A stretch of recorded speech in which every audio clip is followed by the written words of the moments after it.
are listening to Unscripted Moments, a podcast about propaganda. On this episode, we are discussing Hard Times, originally by Cro-Mags from the Age of Quarrel LP, released in September of 1986. The writing of this song is credited, in quotations, on the record, to Harley Flanagan, John Joseph, and Parris Mayhew. Propaganda's version of the song appears on the 1999 Honest Dawns / G7 Welcoming Committee / AK Press compilation Return of the Red Menace. The song is track 10 on the compilation. Have you ever seen that compilation before? I've never seen it before. Here it is. This is what it looks like. It only came out on CD. I actually have not checked to see if this was ever released on streaming. But this is a good compilation. If anybody has ever heard this compilation, I listened to the entire thing today in my kitchen while I was doing some dishes. So good.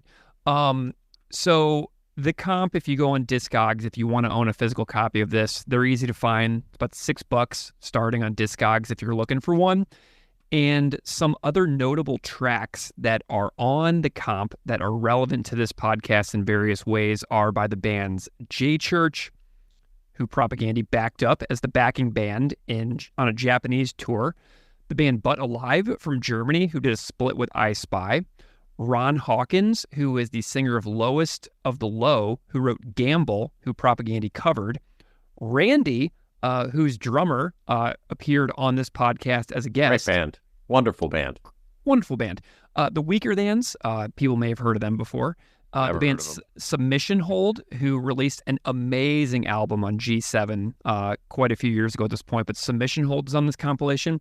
The band Adam and His Package is on this compilation, and Adam from Adam and His Package agreed to be a guest on the podcast once upon a time in like 2020 or 2021, but it didn't work out.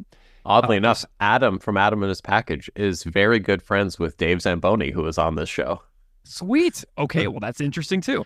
And then another one, Moral Crux, is on this compilation, which is a band that Chris Hanna really likes. So he's very picky about his punk rock, but he loves Moral Crux. And then DOA is on here, who Propaganda recently covered their song, Fuck You, from the new DOA tribute album that just came out.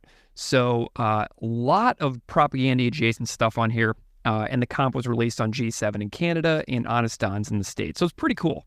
Yeah, that's awesome. And the song is also track 22 on the Live from Occupied Territory DVD live album, which came out in 2007.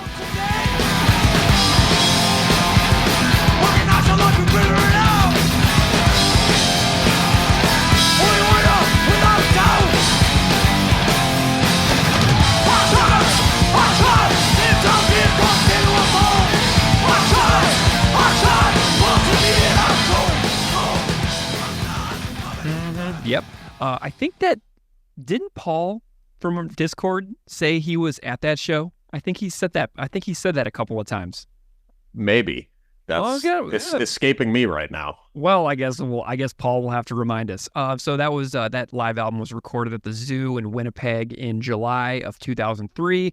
And it was mixed by Chris Hanna, and it was recorded by Mark Chaplin and Mike Wright. So there are studio and live versions of Propaganda covering Cro-Mags hanging around out there that you can find in various places. I know the Hard Times live version is on their Bandcamp if you want to hear that immediately, or you can track down this Return of the Red Menace compilation. So just segueing into this, I want to know what your history and backstory with Cro-Mags is. Right. So I am going to out myself as a very new listener of Cro-Mags. They were a band that was just before my time, you know what I mean? And the stuff that got me into punk was stuff that was coming out in 93, 94, 95, 96, 97. And by that time, Cro-Mags was already like an older band from the generation before me. So they were not really a band that I got into. I got more into stuff like H2O and Snapcase, bands from New York from that generation. But those bands would always talk about Cro-Mags as being one of their biggest influences. And so I always knew of them, and I always knew that the people in Cro-Mags really disliked each other. And that's kind of really where I kind of stopped. Every time I would, see news stories about them, it would always be some kind of conflict or they were suing each other. And that's a really unattractive, you know, proposition to getting somebody into your band, is to have everybody just like constantly fighting. So they were not a band that I got super into. However, a few years ago, they were on tour with Obituary and Hatebreed, and they were coming to Buffalo, and I decided that I was going to go check that show out. And I was really excited to see Cro-Mags, which was the... that was the Cro-Mags JM version of Cro-Mags. Correct, but it's when they were still legally using the Cro-Mags name. Yes. Before the decisions of the lawsuit from Harley Flanagan came through to make them rename Cro-Mags JM for John and Mackie. Yeah. Okay. So, just wanted to be clear which version of the Cro-Mags it was that you saw. Correct. I saw Cro-Mags with John Joseph, Mackie Jason, and I believe it was Craig Satari from Sick of It All was playing bass at the show. So that's the version that I saw open up for Obituary and Hatebreed. And so I saw John Joseph and Mackie, who both played on and performed on Age of Quarrel, which is kind of cool, if I'm thinking about the big picture and the history of punk and hardcore and all that stuff. But something fascinating about that show is that I knew that John Joseph was an author. I had listened to tons of his interviews on, various podcasts. I had read his book, his food book, which I'm not even going to say the name of because it just disgusts me that he named his book that.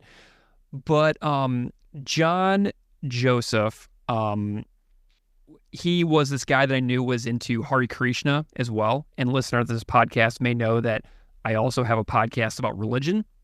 So I was like, wouldn't it be interesting if I talked to John Joseph about his history in Hare Krishna? Because I talked to Ray Capo from Youth of Today about his experiences of like living in ashrams in India and stuff like that. So I've had punk rock and hardcore people on my religion podcast talking about their lives related to spirituality.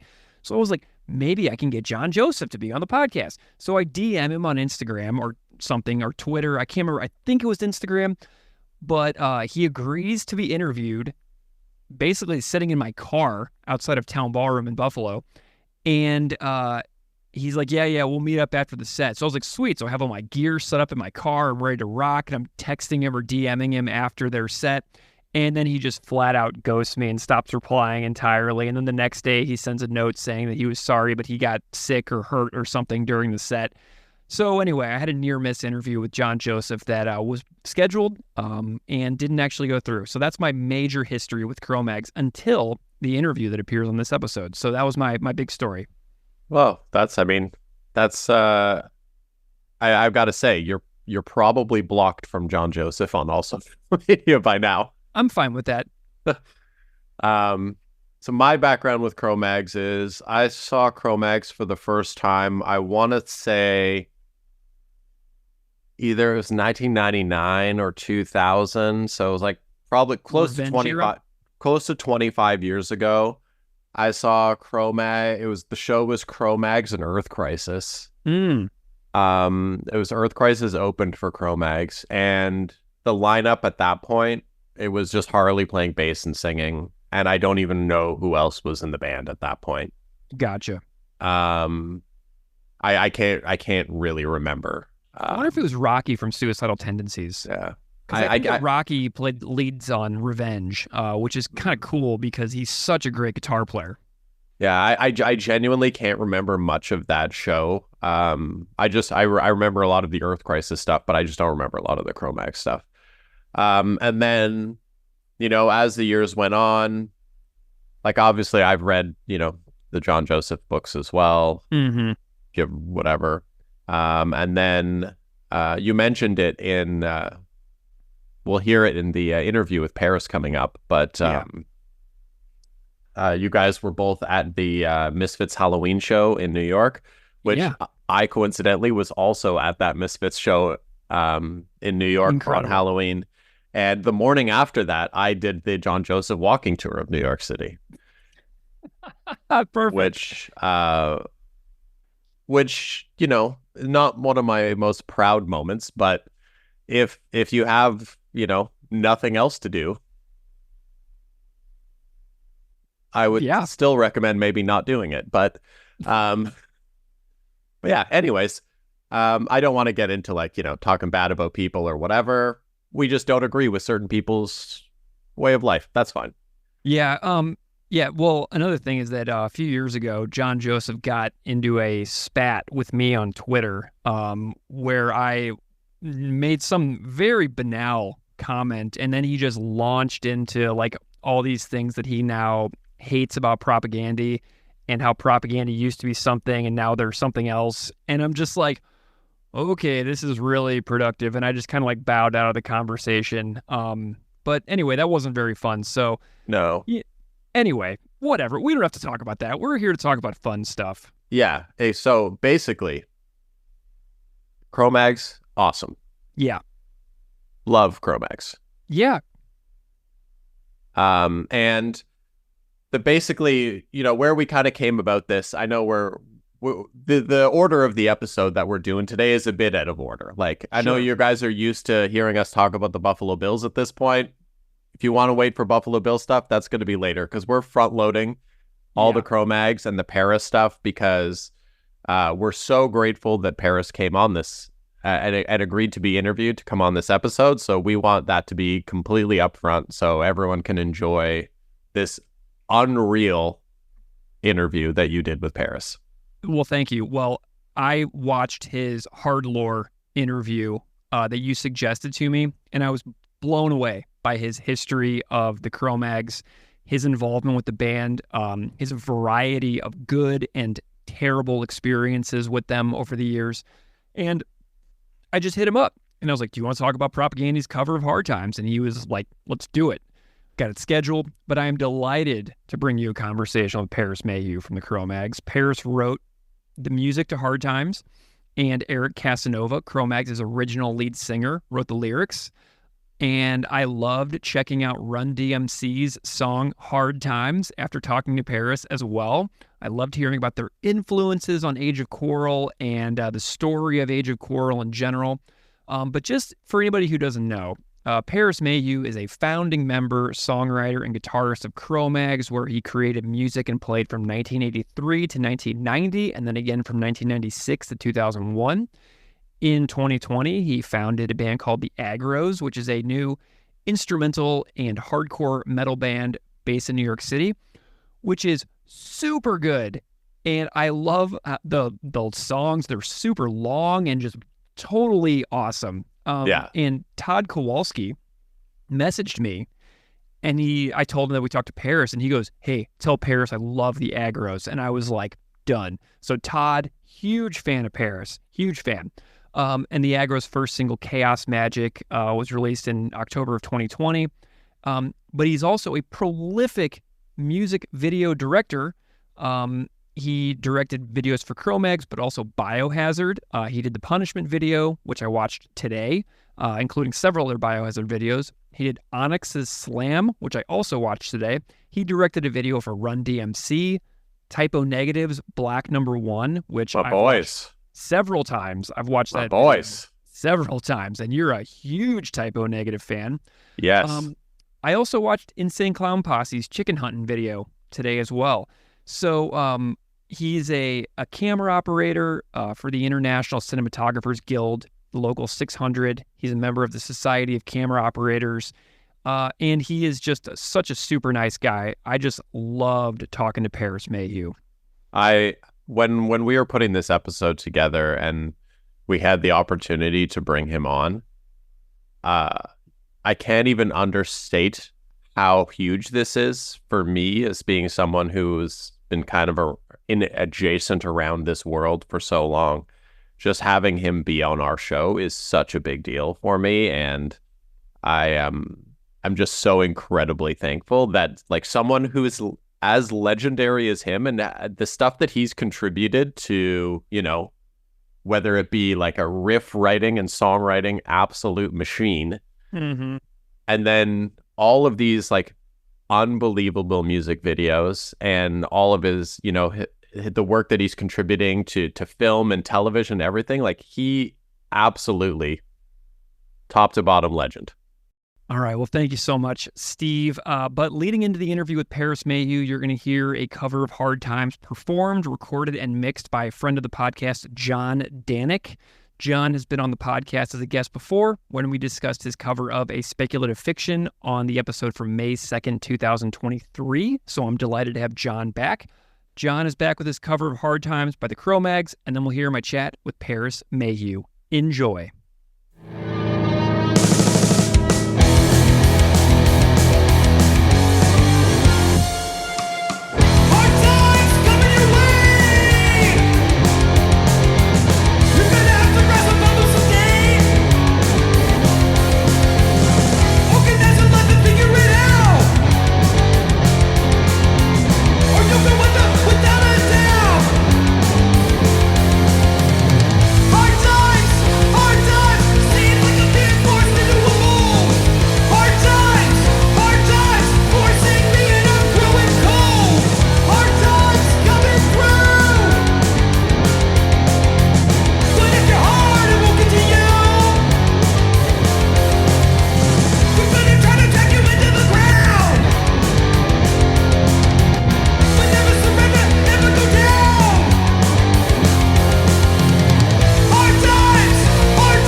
Parris Mayhew, welcome to Unscripted Moments, a podcast about propaganda. Thank you, Greg. I'm happy to be here. I'm always happy to acknowledge such a cool cover that Propaganda did of my song, one of the first songs I ever wrote. And all these years later, it's pretty astonishing. Very cool. Well, Parris, you have a diverse career in entertainment in general. I'm wondering if you can just tell the listeners a little bit about what you've done, kind of just a little bit of a potted bio to introduce you to the listeners. I mean, I'm an artist.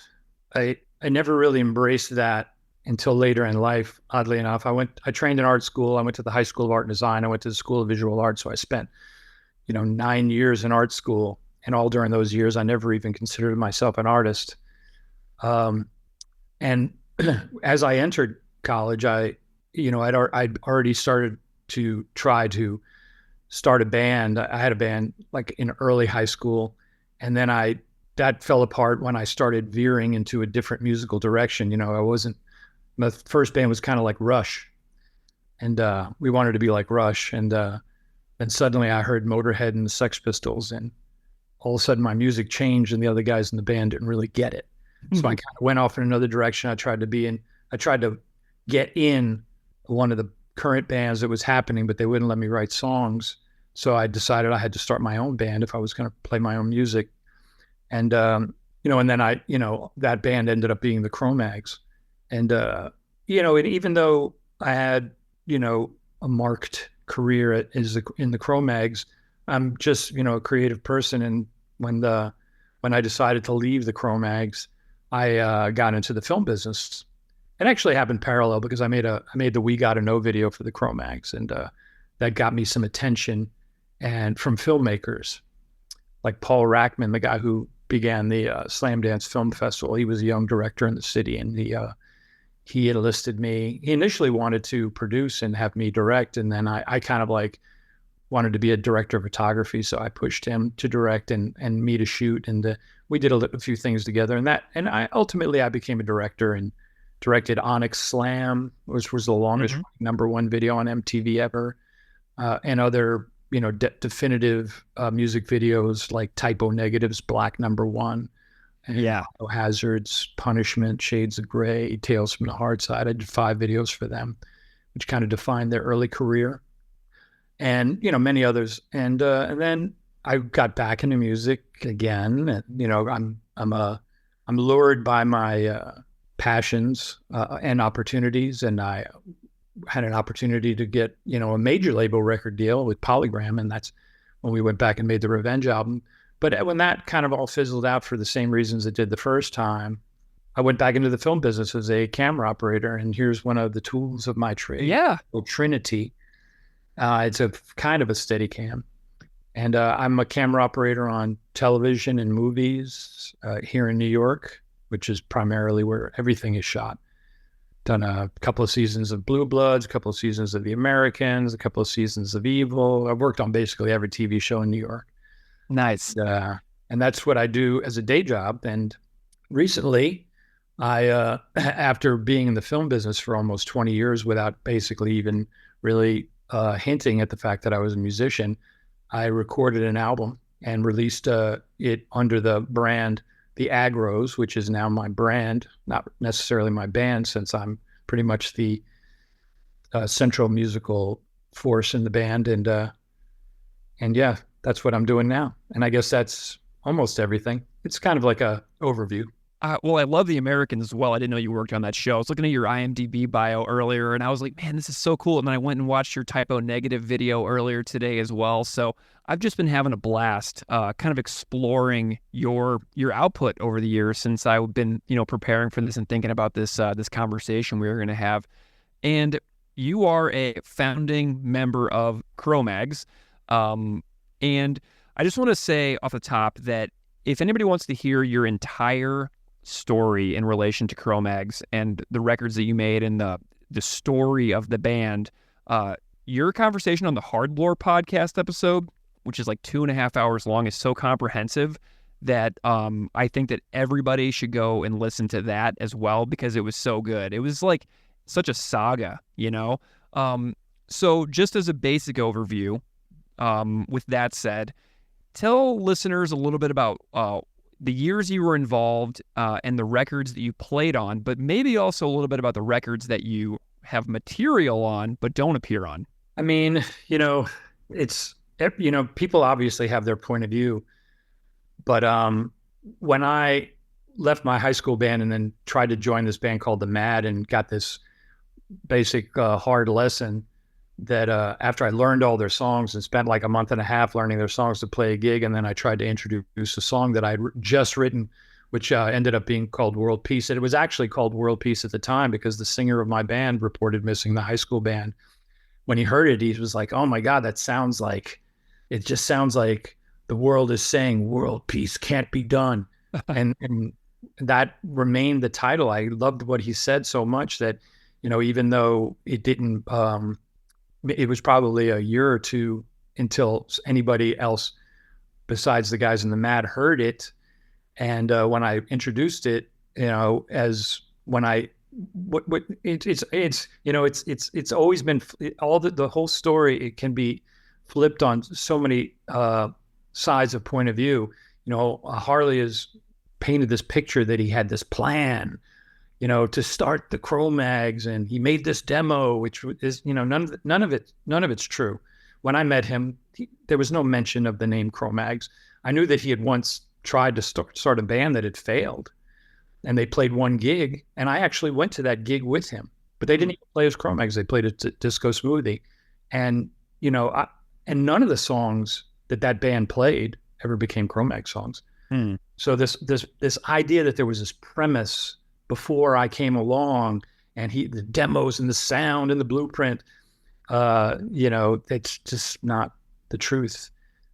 What is actually the truth is I had spent about a year after not playing with the Mad, wanting to start my own band, and the first stages of that was putting out a flyer. I back then, we didn't have Craigslist or internet. You just walked down the street. You would just walk down Avenue A, and you knew everybody on the hardcore scene anyway. So it was just kind of like, I was just putting up a flyer, doing what I had to do. I went to Bleecker Bob's. I went to, and I went down to 171A, and I had my tape, and I was like taping this flyer up on the wall. And that's when I met, even though I, known who Harley was because I liked the Stimulators and I'd seen him many times and I'd talked to him before, but he always acted like he didn't know anybody. And, but he was with a friend of mine. And so he looked at my flyer and he basically dismissed it, like, whatever. But my friend Paul was very insistent, that I was like somebody to be reckoned with on my instrument, which was the bass at the time. And, he just kind of like pretended like he wasn't listening, and then finally agreed that that we would hear each other play. So, but he made it all out to be like it was an audition, even though he was basically answering my ad. And but the long and short of it is that when we first started playing together, he was in like not five, maybe 3 or 4 other bands. He was anybody he ran into, he would try to start a band. Because I guess, after he came out of the Stimulators, he had told everybody, I'm going to start this band. I'm going to start this band. And but I guess he didn't have anything to back it up. He was basically just hanging out on a street corner, huffing glue, and talking about it, but nothing was really happening. So when he met me, I had this like stockpile of songs. It wasn't a lot. Maybe it was 4 or 5 songs. It was World Peace, Life of My Own, It's the Limit, all basically fully realized songs. And we would jam together, privately. But he was still off playing he had a band with John Joseph and Doug called MOI, and he was playing in Murphy's Law, and he would basically play with anybody. And again, there was never any premise that it was going to be called Cro-Mags, and I was never presented with this demo of these are the songs that we're going to play. This is the band, this is the blueprint. That's all fiction.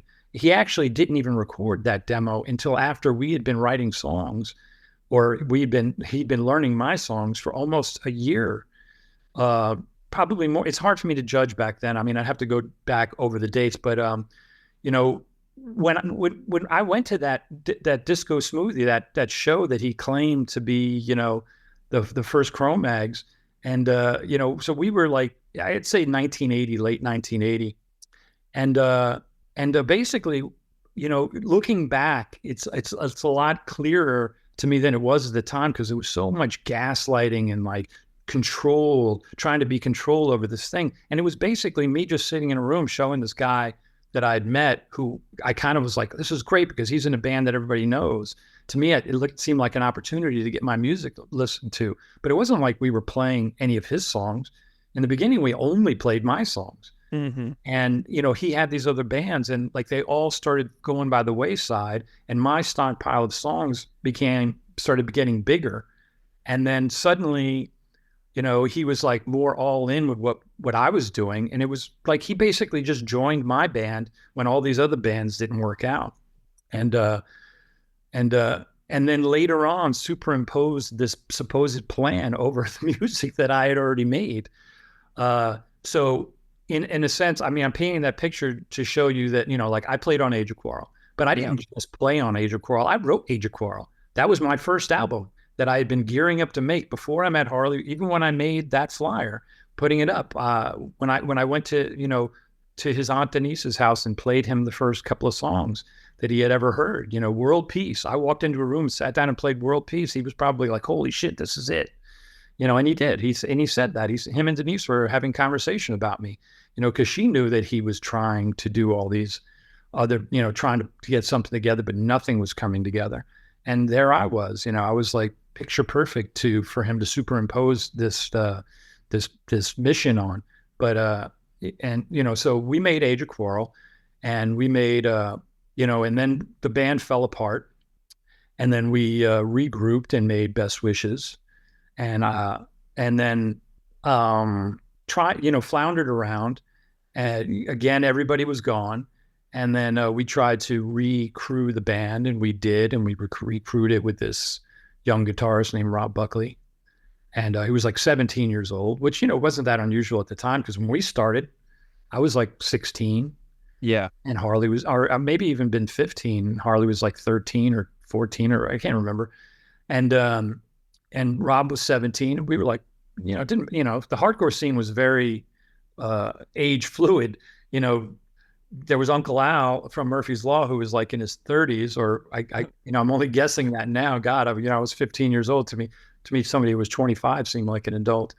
But and then there was people like Steve Poss, and then like even when Freddie Madball was brought around by his brother, that wasn't like that unusual. I mean, there was it was like going to a school when you went to CBGBs. There were kids of all ages and stuff like that. So when Rob joined the band, it wasn't that big thing. But he was like similar to me when the Cro-Mags first started. He had this like stockpile of songs or riffs, and we got him in the band, and me and him just sat in a room for like a whole winter and a summer and wrote the entire third Cro-Mags album, which was called Alpha Mega, that neither of us played on. Those songs were all stolen from us. So even though I didn't even play on that third album, that album wouldn't exist if it wasn't for me and Rob. And then years later, we made the Revenge album on Polygram. And that was my last foray into that band. And I remember like being in the studio when we were making that record, because it was like had been a whole bunch of years where I wasn't a Cro-Mag, and so I'd written a bunch of stuff, and it was the same kind of thing. I had like this little catalog of songs that I walked in with. I mean, I wrote 90% of the Revenge album, and I'd written it years before. It was just stuff that I'd written casually for my own pleasure in my apartment in Brooklyn on the bass, because that's all I had at the time. I had this G&L bass. So that was my imprint on the Cro-Mags. Harley always says, I'm the only one who ever played on every Cro-Mags album. I was like, yeah, but I'm the only one who's only played on the good ones. Yeah, nice. Well, this is why I wanted you here, Parris, on this episode, because I love your stories, and you go into so much more depth about each one of those records on that Hard Lore episode that I mentioned earlier. So definitely, everybody, listeners, go check that out because it's so good. Okay, so let's talk about Hard Times. Propagandhi covers Hard Times. It's on this album right here. It's called Return of the Red Menace, which is a benefit album for AK Press. It came out in the late 90s, and Propagandhi's version is sung by Todd Kowalski, their bass player, who is a massive Cro-Mags fan, by the way. And Todd wanted me to ask you if you remember the 1986 Cro-Mags show at Wellington's in Winnipeg, Manitoba, with I think it was the GBH tour.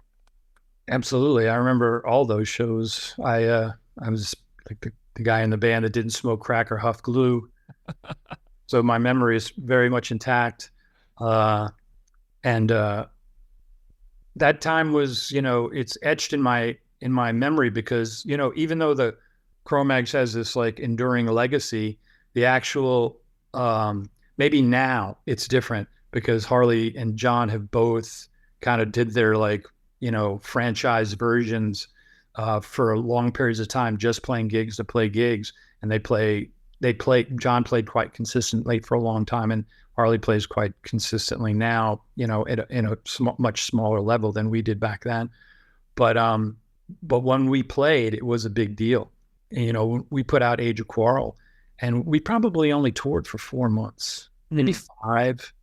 We did the States with GBH, which was probably a month, and we did Motorhead, which was about a month, and we did Europe twice, I think, and both of them were like a month. So like 5 months, 6 months tops for the entire promotion of Age of Quarrel, which is astonishing, kind of. And then the same thing with Best Wishes. When we retooled and did Best Wishes, we went on tour. We did the United States for like a month or two, and did Europe, and then it was almost the same pattern. Like we went back to Europe and we broke up.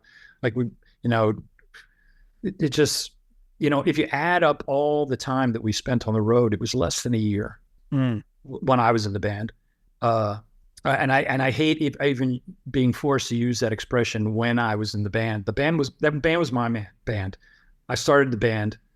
I wrote the songs, and then I was so annoyed. And the person that I was working with was so terrible that I sacrificed my own music just to get away from him. Yeah. Well, let's chat about Hard Times, the song. I want to hear the story of the song Hard Times. like take me all the way back to the beginning, your earliest memories of the song being written, and then we'll go through a little bit about the origin of the title, the authorship of the lyrics. I want the whole entire story of Hard Times. I mean, it's very easy to remember because it was also, besides that high school band that I had, it was, which the music I wrote in that band was just kind of like, I don't remember writing that music, oddly enough. It was, I guess it was different because I was trying to be something, I was trying to be Rush, and I was just doing my best to imitate them. I mean, that's what young musicians do anyway. They look to some kind of role model, and they look at what they've done, and they try to formulate what the plan was. Songwriting is not that complicated, but when you're a young teenager, it seems very complicated. It seems mystical, magical, and you don't realize that it's just kind of methodical. In terms of its structure, I think there are obviously people like Bob Dylan who make it into magic, or any number of artists. I don't know why I thought of Bob Dylan, but when I was writing the songs for my new band, I kind of was on a mission. Like it was a completely different way of approaching. Like I would go home from school every day after school and just pick up my bass, because I was the bass player at the time, and I would just do my best to like do what Lemmy did, which was like everybody knows who Lemmy is now.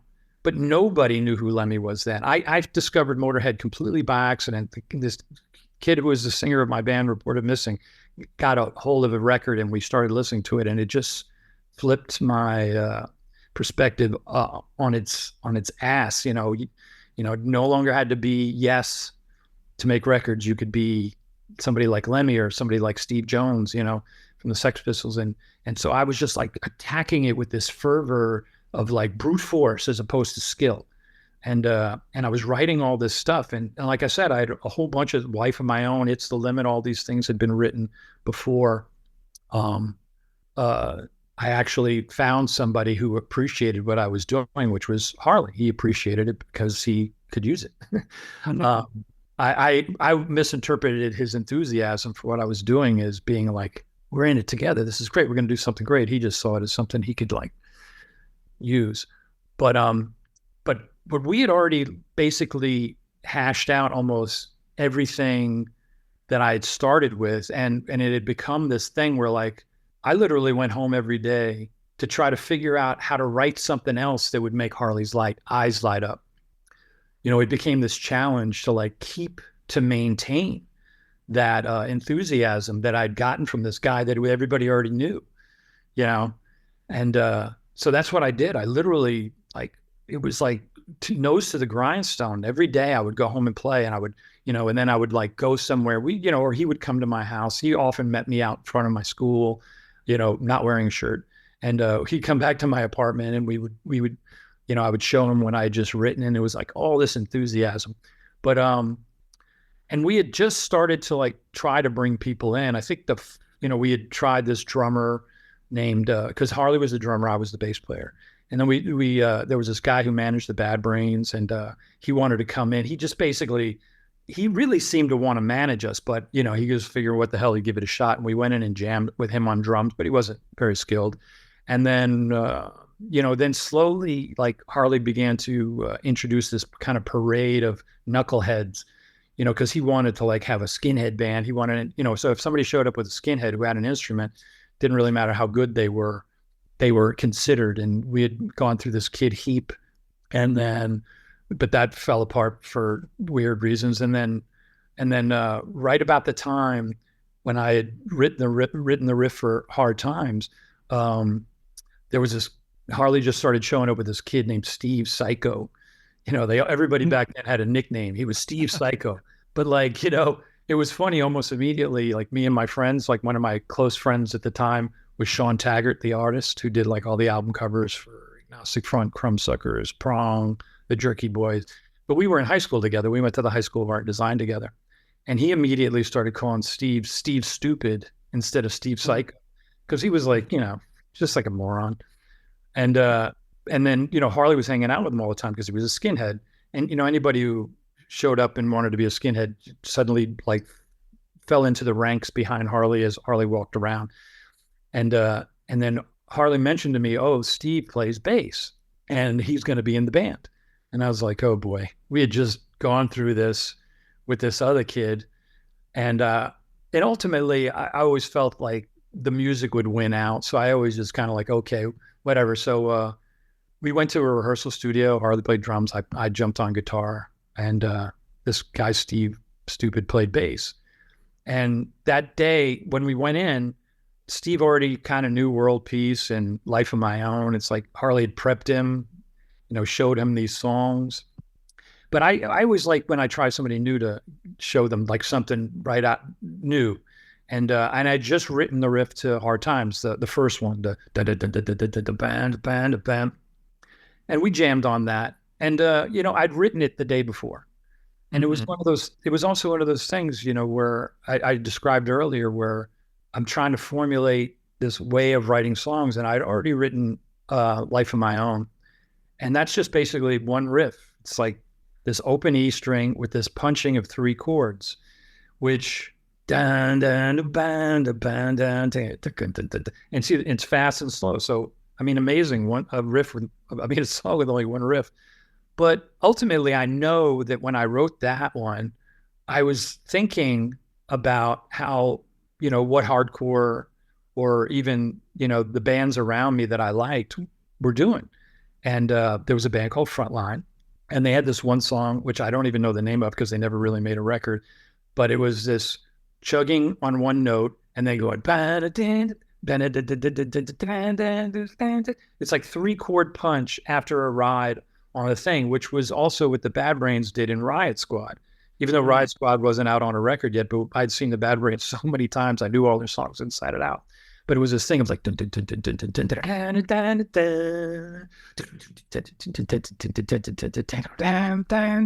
just that whole, structure of just riding on a note and then hitting 3 notes was, Life of My Own was a little different because it goes down, down, da, down, da, down, da. But when you're like, trying to formulate something, to me, it made sense that they were similar in form. So I was like, okay, I did that. I'll do it again. And I tried to do another one with that form. There was another Black Flag thing, like in the song, what's that song? I think it's Gimme, Gimme, Gimme. And there were a couple of, I think X also had a song that went down. So I would just sit in my room and play, that rhythm with different chords, trying to figure out how to make a song. I never did one with the Black Flag song, but that's how the riff of Hard Times came along, because the Bad Brains riff and the Frontline riff went.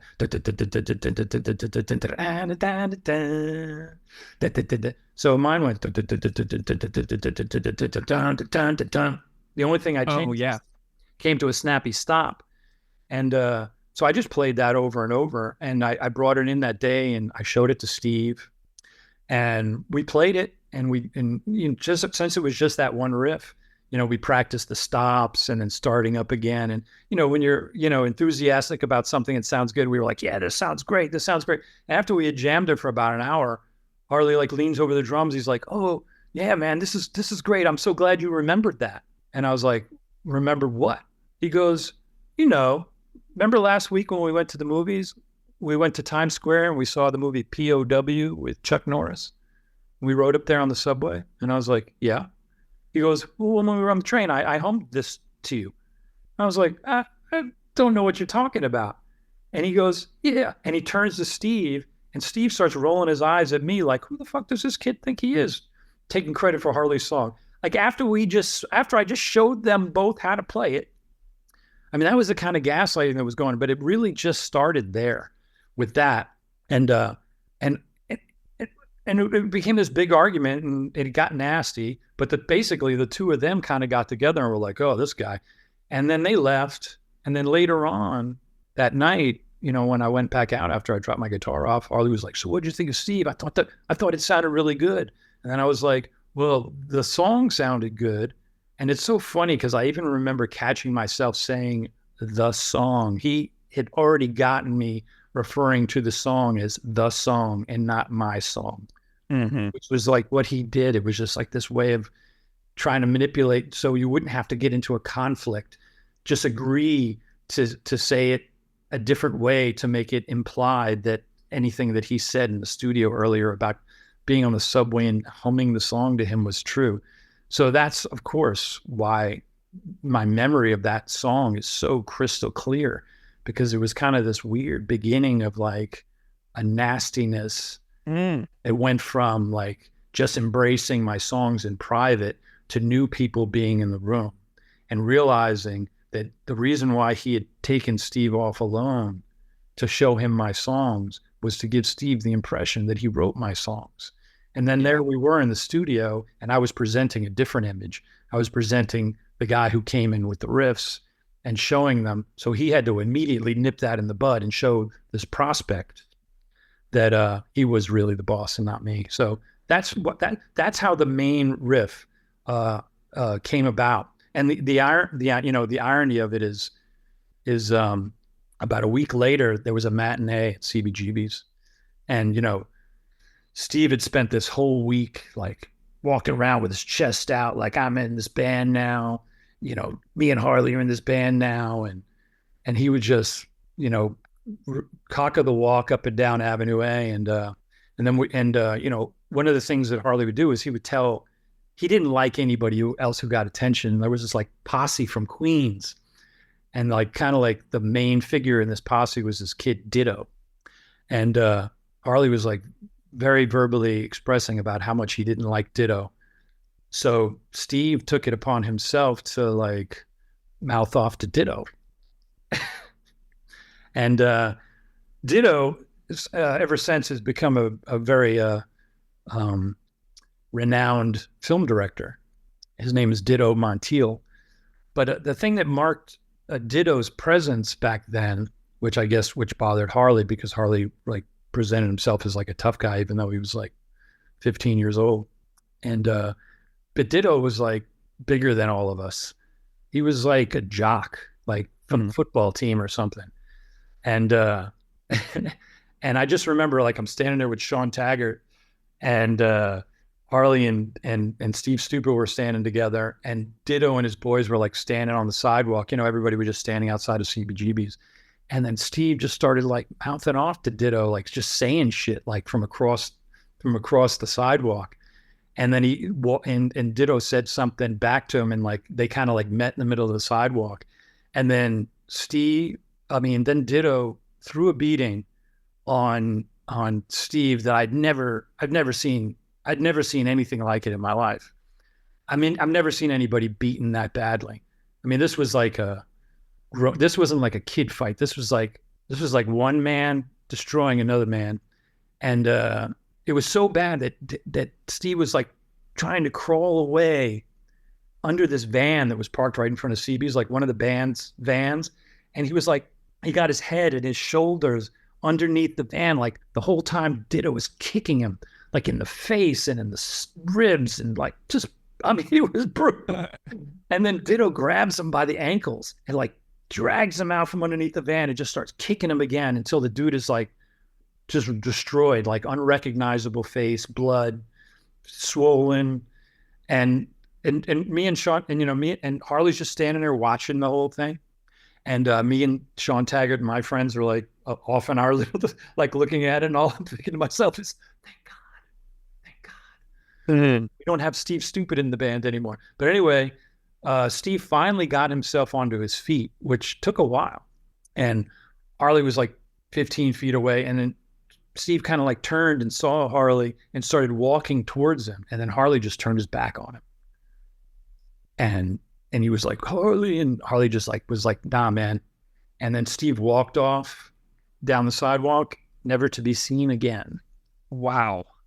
And that's irrevocably linked to the song as well in my mind, you know, because these little things that happen that mark time, that was a very dramatic one. And, you know, and it also, that whole experience made me realize that I can't count on Ditto to beat up everybody that comes along that's going to be in the band. So I had to come up with something else. And that option was, you know, realizing that I knew the drummer of Frontline, this band that had kind of like popped up and was suddenly making a little bit of noise. The drummer I knew from skateboarding. There, you know, in Manhattan, there were like all these little skate spots. Not a lot of them, but there were two major ones. There was the East Side ramps and the West Side ramps. And I lived on the East Side, so I rode the East Side ramps. Me and my friends built them and skated them. And then there were in Riverside Park, there was this other bunch of ramp. There was this ramp. There were always ramps there that were built in the park. And Mackie was part of that crew. And it was kind of just like what is in California, you know, like locals only. You don't go to other people's skate spots. But I would go over there and just brave it. And I was such a maniac skater. I think that they let me skate it, even though I wasn't a local, just because I was just so I would just go for the craziest shit.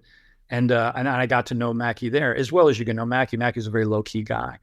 And we, you know, we were young teenagers. Everybody's very guarded, and you know, people don't even know who they are yet. But Mackie was quiet, you know, and he was, you know, and we're all street kids, and all street kids are like, "What are you looking at?" You know, there was no like, "Hey, oh, it's great, you're a skater, come over here." It's not like like kids hug, you know, like I see kids at the skateboard park, they all meet and they hug and they kiss, and it's all very nice. Nah, wasn't like that at all. It was very hard. You know, you could get a skateboard across the face for skating somebody else's ramp, but that's where I got to know Mackie, and I actually saw him play at kind of it wasn't really a block party, but it was an outdoor thing on like in Harlem, like on Broadway. I remember they were set up in the median on Broadway. If you know New York, like Broadway is a two-way street, and in the middle there's a median with like a kind of a garden and sidewalks.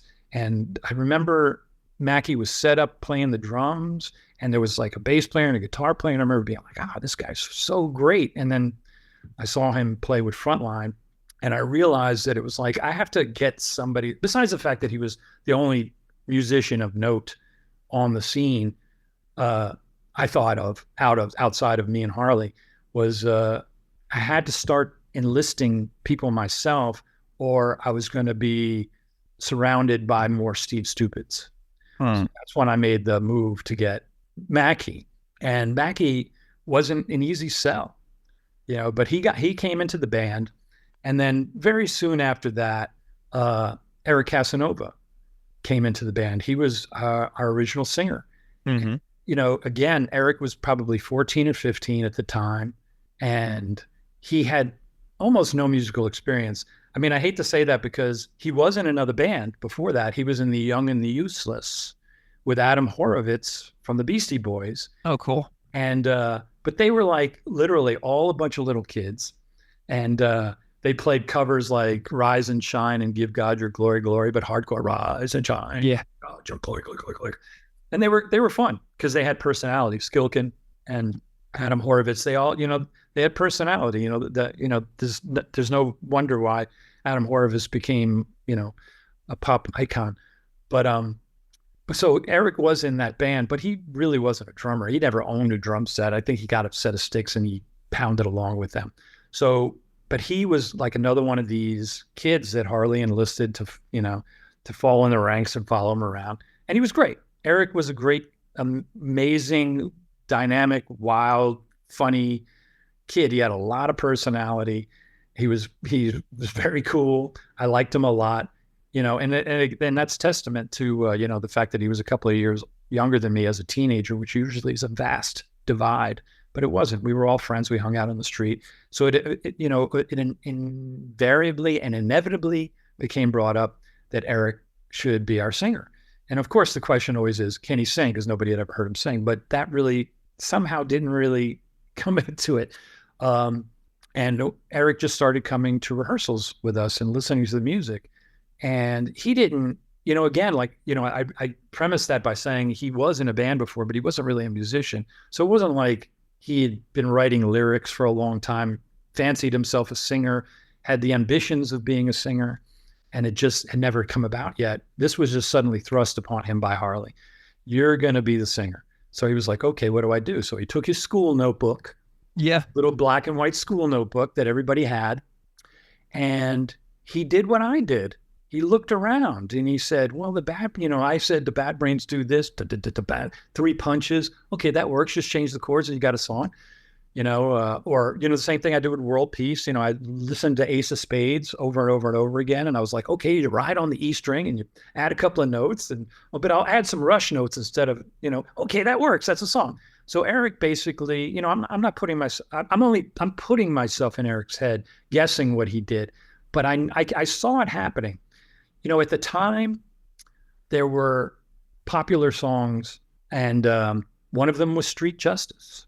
It was a hip hop song. It goes, "Street Justice coming to your town," and it even had like "Street Justice" background vocals on it. But it was a hip hop song, and it was on the radio. So Eric took his little notebook, and he wrote at the top of the page, "Street Justice," right? Because that's like, okay, that's the song title that works. But then he wrote his own song underneath it. But he got that title from the radio. Flip the page over. Oh, what else does he like? He likes Bob Marley, Survival. The Survival album. So he writes Survival of the Streets on the top. And then he writes his own song.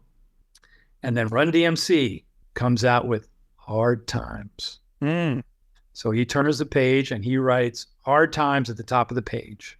And then he writes his own song. And we went into the studio and we started jamming it.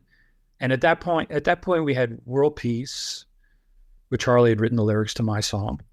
We had Life of My Own, which was my music, and Eric wrote the lyrics. It's only basically one line. You come into this world with nothing except yourself. He was a little kid. Yeah. It was very simple, but it was perfect and great. The guy had a talent. I've often said, you take Survival of the Streets, Hard Times, Life of My Own. You take those early songs that Eric wrote, and that's the Cro-Mags manifesto. Mm-hmm. And that's exactly how the lyrics to Hard Times came about. And we hadn't even been rehearsing that much. We were rehearsing probably once a week for a couple of months, and almost immediately I was like, oh my God, we have to play. So I went down to CBGB's, and I booked the first gig. I told the story on one of these podcasts. I don't have to tell the story, but I ended up going down there and just booking a show. And then Eric disappeared. Like, he didn't have a phone. His family didn't have a phone. He lived somewhere out in Queens. I'd never been there. I lived in Manhattan. I grew up in Manhattan. And if you lived in Manhattan in the 70s and the 80s, you didn't go to Queens. Like, there was no reason to go to Queens. I think I'd only been to Queens a handful of times in my life. And I lived in New York City. I went to Yankee Stadium. I went to Shea Stadium a couple of times. Yankee Stadium's in the Bronx. I went to Shea Stadium. I saw the Police there. And I saw maybe one baseball game because I'm not a baseball fan. But there was no reason to go out there. So, and everybody always just kind of showed up, all of us. It wasn't like, again, I'm trying to reference what the scene was like. And the scene was like every day.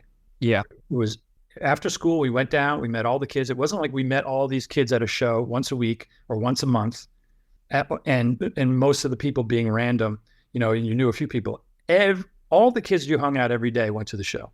So when you went to the show, it was the same kids you were hanging out on the street with.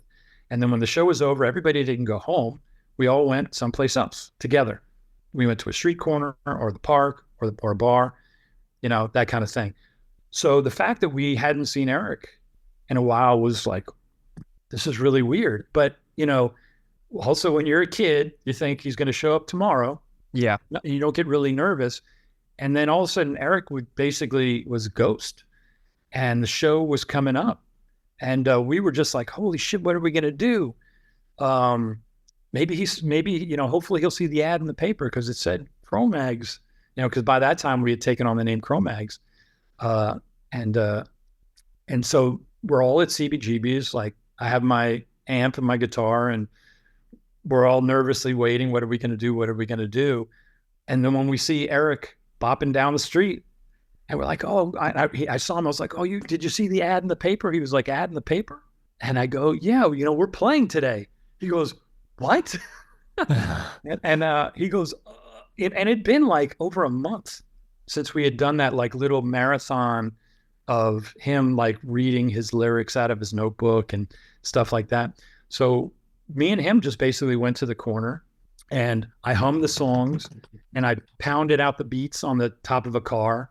And he sang along, trying to refresh his memory, and got it as close as we could, And then we went up and played, and and it was, nobody knew, but Eric was forgetting the lyrics, and Harley was kicking him like for not remembering the lyrics, which, all things considered, it wasn't his fault. He didn't know, but that wasn't enough for him. And the show went off well. I mean, Yeah. one of the things that I always noted about it was you could see the people in the audience. You could see the looks on their faces. They had that look like, oh my God, what's this? Yeah. And a look that didn't happen when John, Harley, and Doug's MOI played at CBGB's. They played a couple of gigs, and then when they disappeared, nobody really noticed. But this was different. And so I booked another gig as soon as I could, and we played another gig, one more gig with Eric. And then that was the end of it with Eric.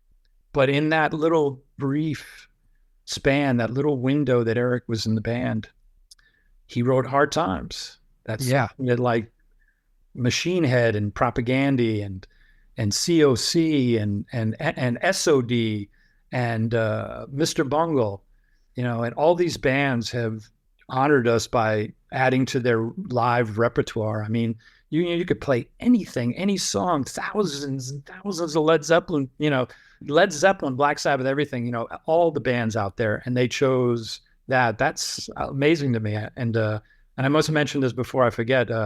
I thought it was just, I think it's hysterical the way they did Propag instead of. Oh yeah. Like the first time I heard, I was like, what did he say? What's that? And I had to think about it for a long time. I was like, I don't get it. It was like prop, and then Dandy. No, I get it. That's funny. Yeah. But I also want to comment that, like, of all those covers, the Propaganda one is the most true to the way I wrote it and the way Eric wrote it, but ultimately also the way John sang it. Because, John is the voice, despite the fact that Eric wrote it. It's, there's a lot of that in music, but you can't take away nostalgia and memory. People can't listen to The Age of Quarrel and say, oh, but Eric wrote it. It would have been nice if Eric had been credited. He wasn't. And that was treacherous and lame. But John is the voice of it. And the Propaganda cover is true to the way John sang it, which was written by Eric, even the cadence, and true to the way I wrote the riffs and the way we performed it. It just, almost when you listen to it, you have to, bend your ear like, wow, it sounds like it's us. And I think that's great. And I think it's cool. And of all the covers, Machine Head and SOD and all the ones I've ever heard, I think the Propaganda one is the superior one. Yes. Nice. So the way it's on the record, is it like word for word what Eric wrote? Were there any lyrical revisions or anything like that? Do you remember? No. It's identical? It's identical. Amazing. Cool. Did you get to see any like live videos of Propaganda playing their version live, like on YouTube at all? I did. I saw a couple, when I first heard about it years ago, even when YouTube was so new, like I didn't become YouTube really savvy until many years later, but I did go and watch all the covers. Every time I heard of a different cover, I would check them out, and generally disappointed. Not because they're bad. Like like Lamb of God did one, and it's so capable. It's like these guys are incredible players and musicians, and but there's just it was too capable or something. I don't know, or people can't help but put their own stamp on it. I mean, that's one of the things I always appreciate about Dave Lombardo when he played in the Misfits. He didn't try to Slayerify Misfits, right, and make it like, yeah, I want your skull. Right. He played it the way he was supposed to play it. He played it like a pro. He maybe played it a little better, but he played it exactly the same. And I think that's what I think that was the difference between something like Lamb of God. Like Lamb of God is stellar band, and when I heard the cover that they did of ours, I was kind of astonished. I was like, wow, they're doing it better than us. Maybe that's why I feel that way. But but it doesn't feel hardcore. It feels metal. Maybe that's what maybe that's my gripe. Yeah. And the guy and SOD, Billy Milano's thing, it was also very true to it. And Machine Head, when they did it, it was, kind of a more metal version, but it's, they did it at Dynamo in front of a big crowd, and Bobby the Handball jumping around in the background was very exciting. It's always good to see that kind of stuff. But Propaganda version is still head and shoulders my favorite of any Cro-Mags cover I've ever heard. Wow. Okay. Well, that's incredible. What a cool anecdote. Side note, were you at the Misfits Madison Square Garden show in 2019? I was. I was there too. I flew down from Buffalo and stayed in the East Village, and I went to that show. Not a bad song the whole entire night. The Damned, Rancid, Misfits. It was a perfect night of music. I've seen it. I'm a New Yorker. I've seen a lot of shows at the Garden, and there are bands that belong on that stage, and there are bands that don't. I saw a lot of the early epic mega bands like Rush and Yes and Police and all that stuff, and all those bands obviously belong on stage at Madison Square Garden. But as time went on, it seemed like a lot of bands came to prominence that weren't stadium bands. I think maybe it was when I first saw Lionel Richie on stage at Madison Square Garden. It was like at a benefit, and there was like 1 million people. Elton John and George Michael did, that thing where Elton plays piano and George Michael sang. So incredible. And then Lionel Richie came out and he did Dancing on the Ceiling and like 2 other songs. And it was just like, I was like in the nosebleeds, and you just couldn't take your eyes off Lionel Richie or George Michael and I remember seeing Run DMC and the Beastie Boys at the Garden and just being like, this is incredible. Like, these guys just exude off the stage. They project like right up to you where you're in your seat. And then I saw Tool at the Garden, and you could have dragged any 4 guys out of a deli and thrown them up on stage, and it would have been better than the guys in Tool in terms of stage presence. They were non-existent. It was so bizarre. Mm-hmm. But I remember when I saw the Misfits walk out on stage at Madison Square Garden, halfway through that set, I was like, man, if there was, like I saw the Misfits at Great Gildersleeves on the Bowery. I saw them at Irving Plaza, which was probably their peak, their biggest they ever were. And that place is minuscule. And people don't, because of this whole, Cliff Burton phenomenon where he kind of made the Misfits, gave them notoriety after the fact, by proxy, really, that this whole wave of metal fans and just regular people became aware of this kind of like myth of the Misfits. And because Cliff liked them, they must have been great. But they were small. They were minuscule. They were so minuscule that it was not even a thing for Glenn to just be like, I'm going to change the name to Sam Hain. Mm-hmm. It wasn't like he was like, oh, I have this brand that I have to protect. Yeah. This corporation, it was just a local band, and he decided to do something else. And then he forsake that, and he did Danzig, and, the Misfits became a footnote until Cliff. But, the phenomenon caught up with Cliff's influence, and there were the Misfits sold out at Madison Square Garden. And all I kept thinking was, I don't care how they got there. I don't care about, the influence that Metallica had on it. There was never a band that belonged on stage at Madison Square Garden as much as the Misfits did that night. Yeah, dude, it was the best. And I was just like, and it was so cool to hear your perspective on it too, as somebody who saw them like whenever they were around originally, because I was just like a little kid, like living in Missouri, like listening to my little Misfits Coffin Box CD set. And so I never thought that I would see them. I saw the Michael Graves era Misfits in the 90s, but then I got to see the Danzig Misfits at Madison Square Garden, and I don't care if it's the only place I ever see them. Seeing the Misfits at the Garden, mind-blowing experience. It was the best Misfit show I ever saw.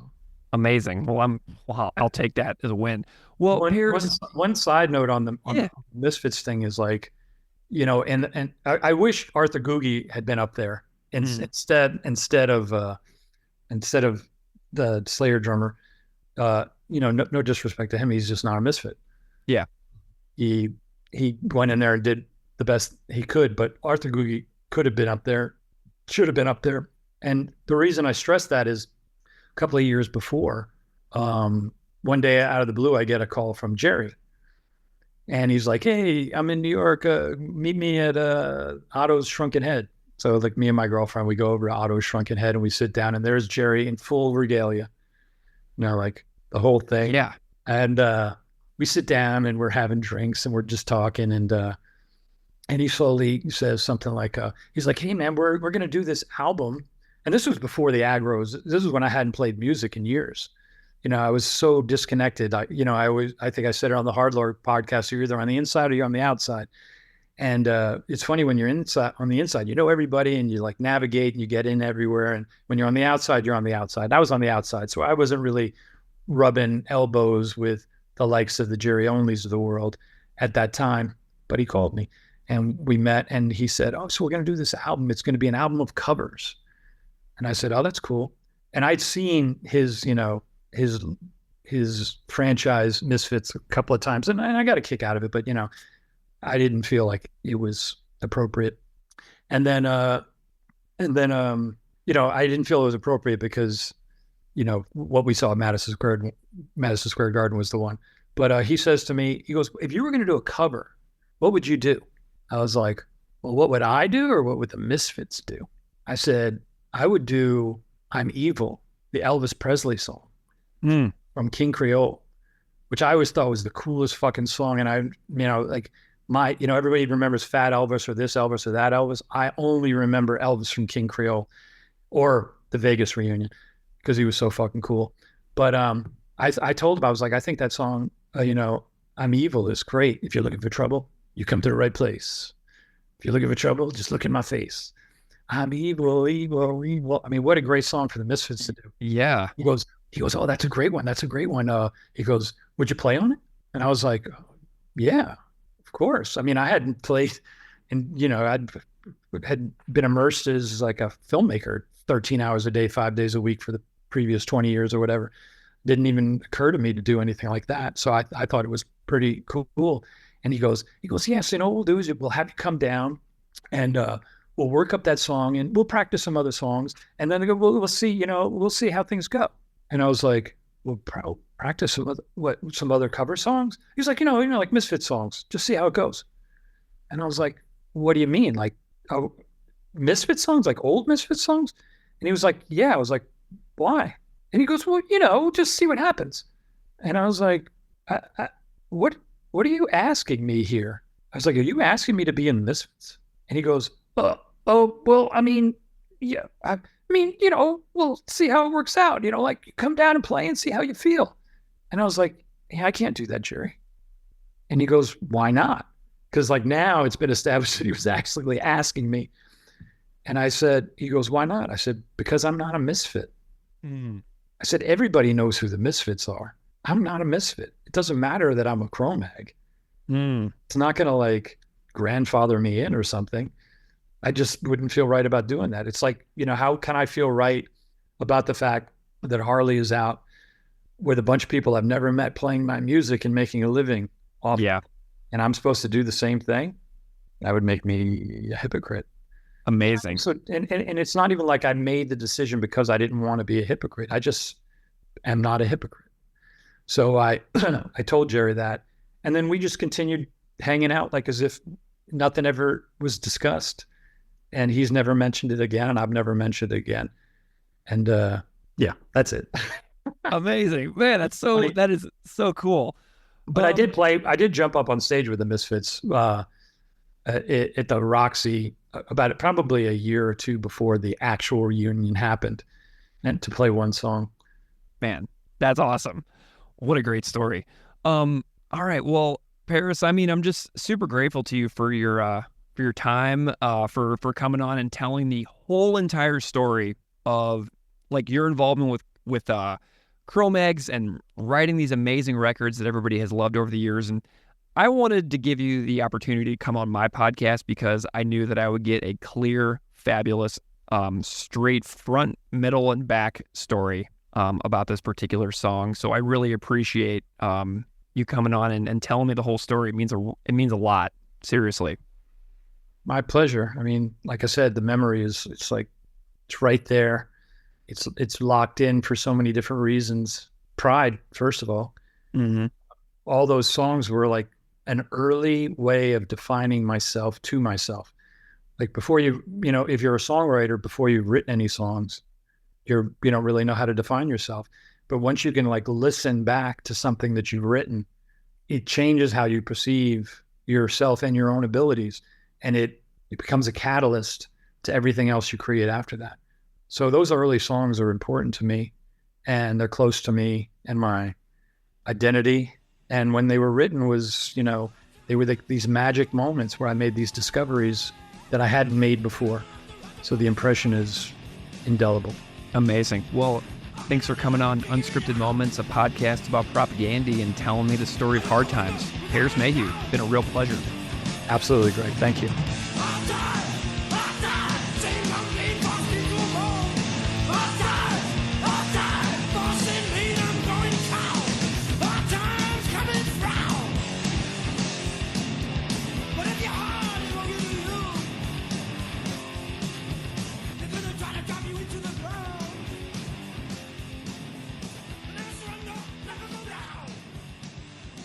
Alrighty, so that was my super fun interview with Parris Mayhew from the Agros and from the Cro-Mags. Steve, what did you think about that?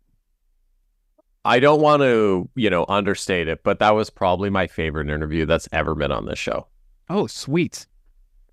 I think in terms of someone who has like that level of weight and importance in terms of like the subculture that we're all a part of, it was such a thorough and well paced and very informative interview.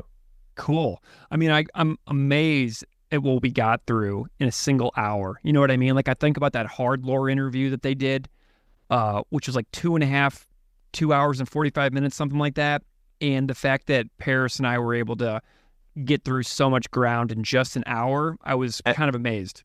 And he still managed, even though that hard lore interview was long, he still managed to bring new information to this interview that was not in the hard lore one. That's pretty cool. Pretty cool. He's such I learned new stuff. He, as much as there's people out there and whatever opinions are, like in my opinion, Parris is the only trusted source of Cro-Mags information out there. Yeah, and the thing is, like, I wasn't interested in talking to the other guys from Cro-Mags. I mean, I know how to get interviews with people. Like, I've been doing this a long time, and I can usually get the interviews that I need to get to make this show pretty good. And I'm pretty proud of that. Like on my other podcasts, I've had Pulitzer Prize winners and New York Times bestselling authors and stuff like that. I know how to get interviews, and I did not pursue interviews with Harley and John because I just didn't want to talk to them. I wanted to talk to Parris desperately after I listened to his hard lore interview. And so this is just me saying that I didn't even want to talk to those other guys. I wanted to talk to Parris because I knew that it would be such an enriching conversation for me personally when thinking about this song. It's just his perspective and the way he tells the stories about the recording process, about the songwriting process, about that era. He's able to tell the stories in such like a vivid way where you feel like you were in the room. And you were part of everything, and it's just so engaging. That's why, like you said, there's no reason to talk to anyone else because Parris does not have anything to gain from his stories versus everyone else has stuff to gain from their stories. So the stories are going to always be skewed towards the perspective where they're going to gain out of it. Parris is disconnected from Cro-Mags. He's just telling it like it is. Yeah, well, and the coolest thing about talking to Parris is that talking to Parris allowed me to enjoy the Cro-Mags for the first time in my life. Not even joking. I listened to like Best Wishes, and I was listening to Revenge, and I was listening to Alpha Omega, and I was listening to Age of Quarrel, and I was like, okay, I like this band now, but I would have never given them that kind of attention if it wasn't for talking to Parris, because there's so much other hardcore out there in crossover that I can listen to that, like, Parris gave me that. He opened that door for me to appreciate his music in a way that, like, John and Harley just muck up, in my opinion. Oh, 100%. And just hearing him talk about the way that, like, when he talks about how he wrote Hard Times, and like, and just his process of like putting the riffs together, like, like the low riding on the E and then the hits after it. And it was just so fascinating to hear, what happened in his brain for him to be able to put out these like timeless classic songs that are essentially ripped off by every single dented hardcore. Yeah. Oh my God. Okay, so Steve, I want to know about your favorite Cro-Mag stuff. If you were going to suggest somebody to start somewhere, or just tell me about your favorite stuff here real quick. So this is not a video podcast, but if it were, you would see right behind me, I have the Best Wishes LP sitting behind me here, which is my favorite Cro-Mags record. Why? I'm going officially on record because it doesn't have a certain someone singing on it. Okay, see, we're on the same page here. Whenever Cro-Mags gets brought up, everybody's like, Age of Quarrel, Age of Quarrel, Age of Quarrel. And yeah, Age of Quarrel is great, okay? I love it. Don't get me wrong. It's my second favorite album. I think that Harley is a stronger and more intense frontman, and he actually proves himself to be more dynamic as a vocalist over the years. If you listen to stuff on Revenge, their album from the year 2000, there's stuff on there that's like the Misfits could have written. You know what I mean? There's so much more melodic stuff that they get into with Harley singing. And so I just think that Harley is a stronger frontman for the band. And I think that Best Wishes is also currently my favorite because of the sound on the record as well. The production is stronger. Those riffs, though, come on. Dude, no kidding. The riffs on Best Wishes are so good. And I was listening to it today, and I was like, yeah, this is the one for me as far as this band goes. So I'm with you. But I don't want to just, like, obviously Best Wishes is our favorite, but Age of Quarrel, timeless. Like, legendary. Still. Like I have that as well. Like I put both on equally, but I just prefer Best Wishes. Yeah. Do you have favorite songs that you wanted to specifically shout out?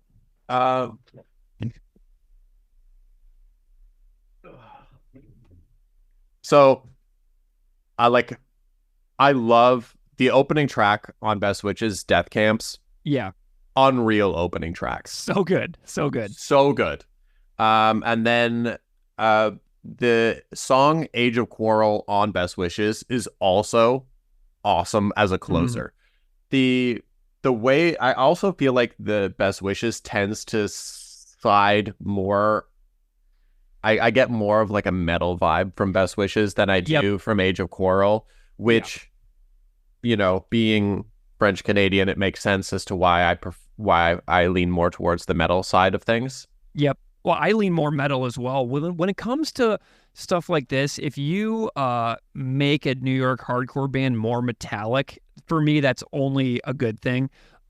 So I just love that they almost became more of like a crossover thrash band. Like I love like DRI and stuff like that, and Municipal Waste. Like if you give me stuff like that, I am going to choose that 10 out of 10 times pretty much. So that's where my tendencies and my natural inclination towards music like this goes. I want it more metallic. I want the riffs to be more complicated. I want it to be just really, really great and really heavy.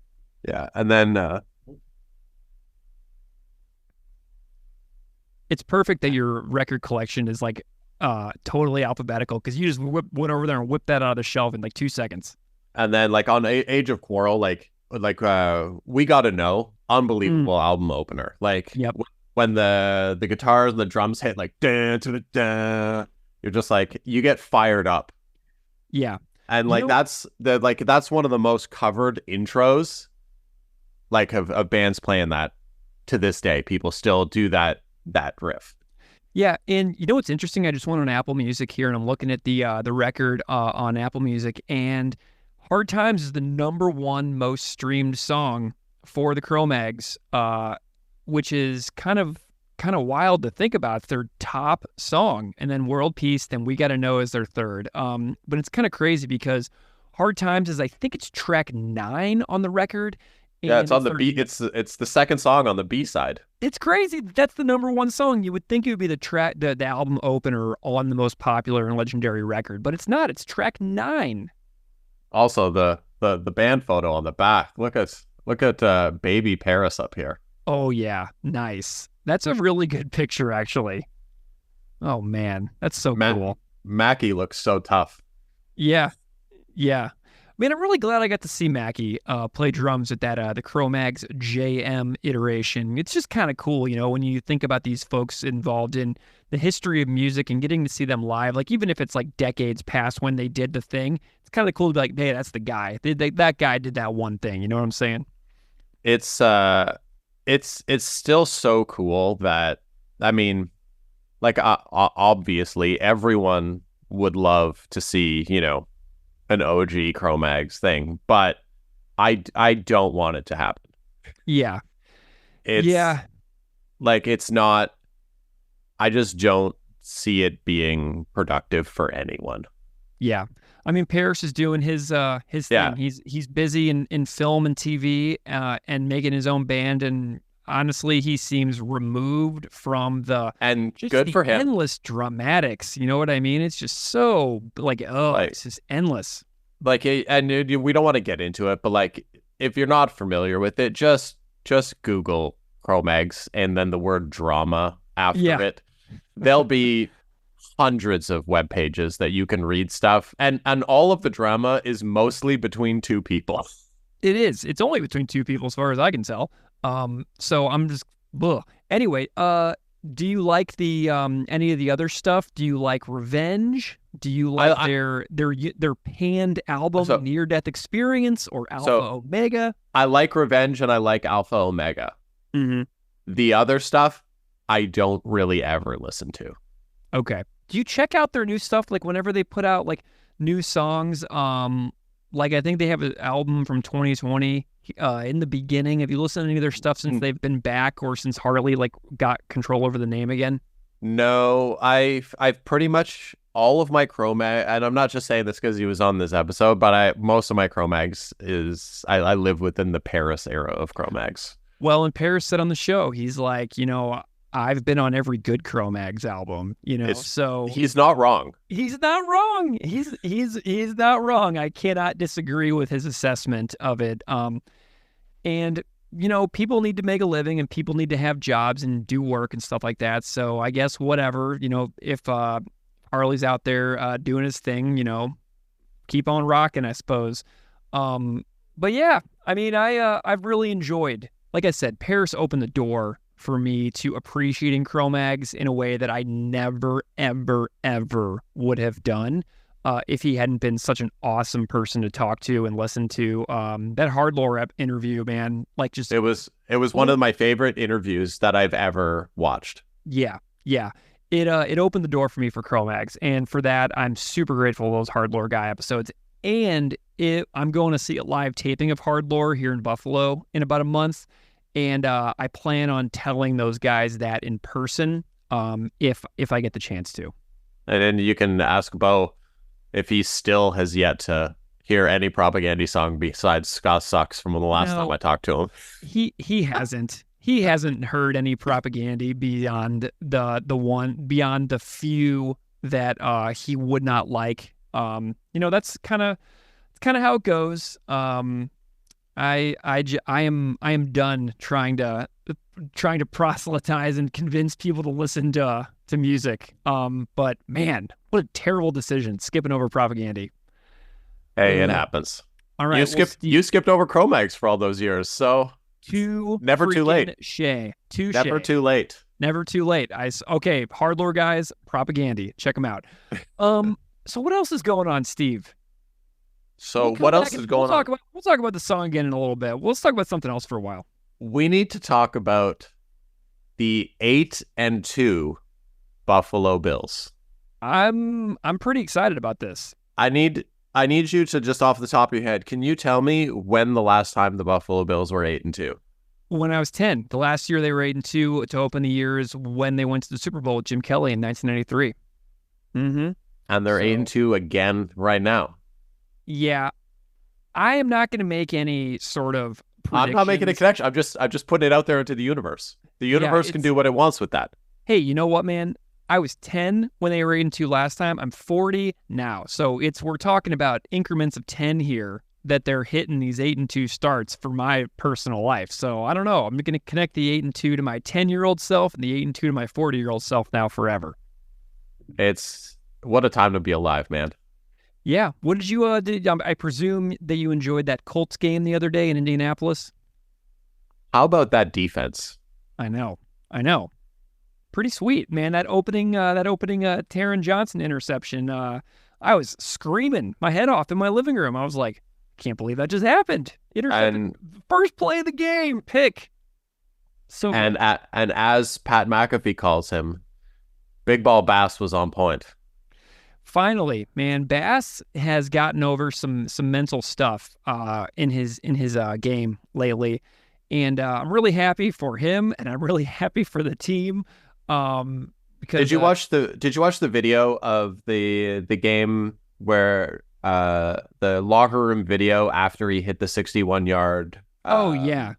With McDermott and the way all the players talk about him battling and sticking by him. Honestly, it was so beautiful to watch. Yeah, I agree.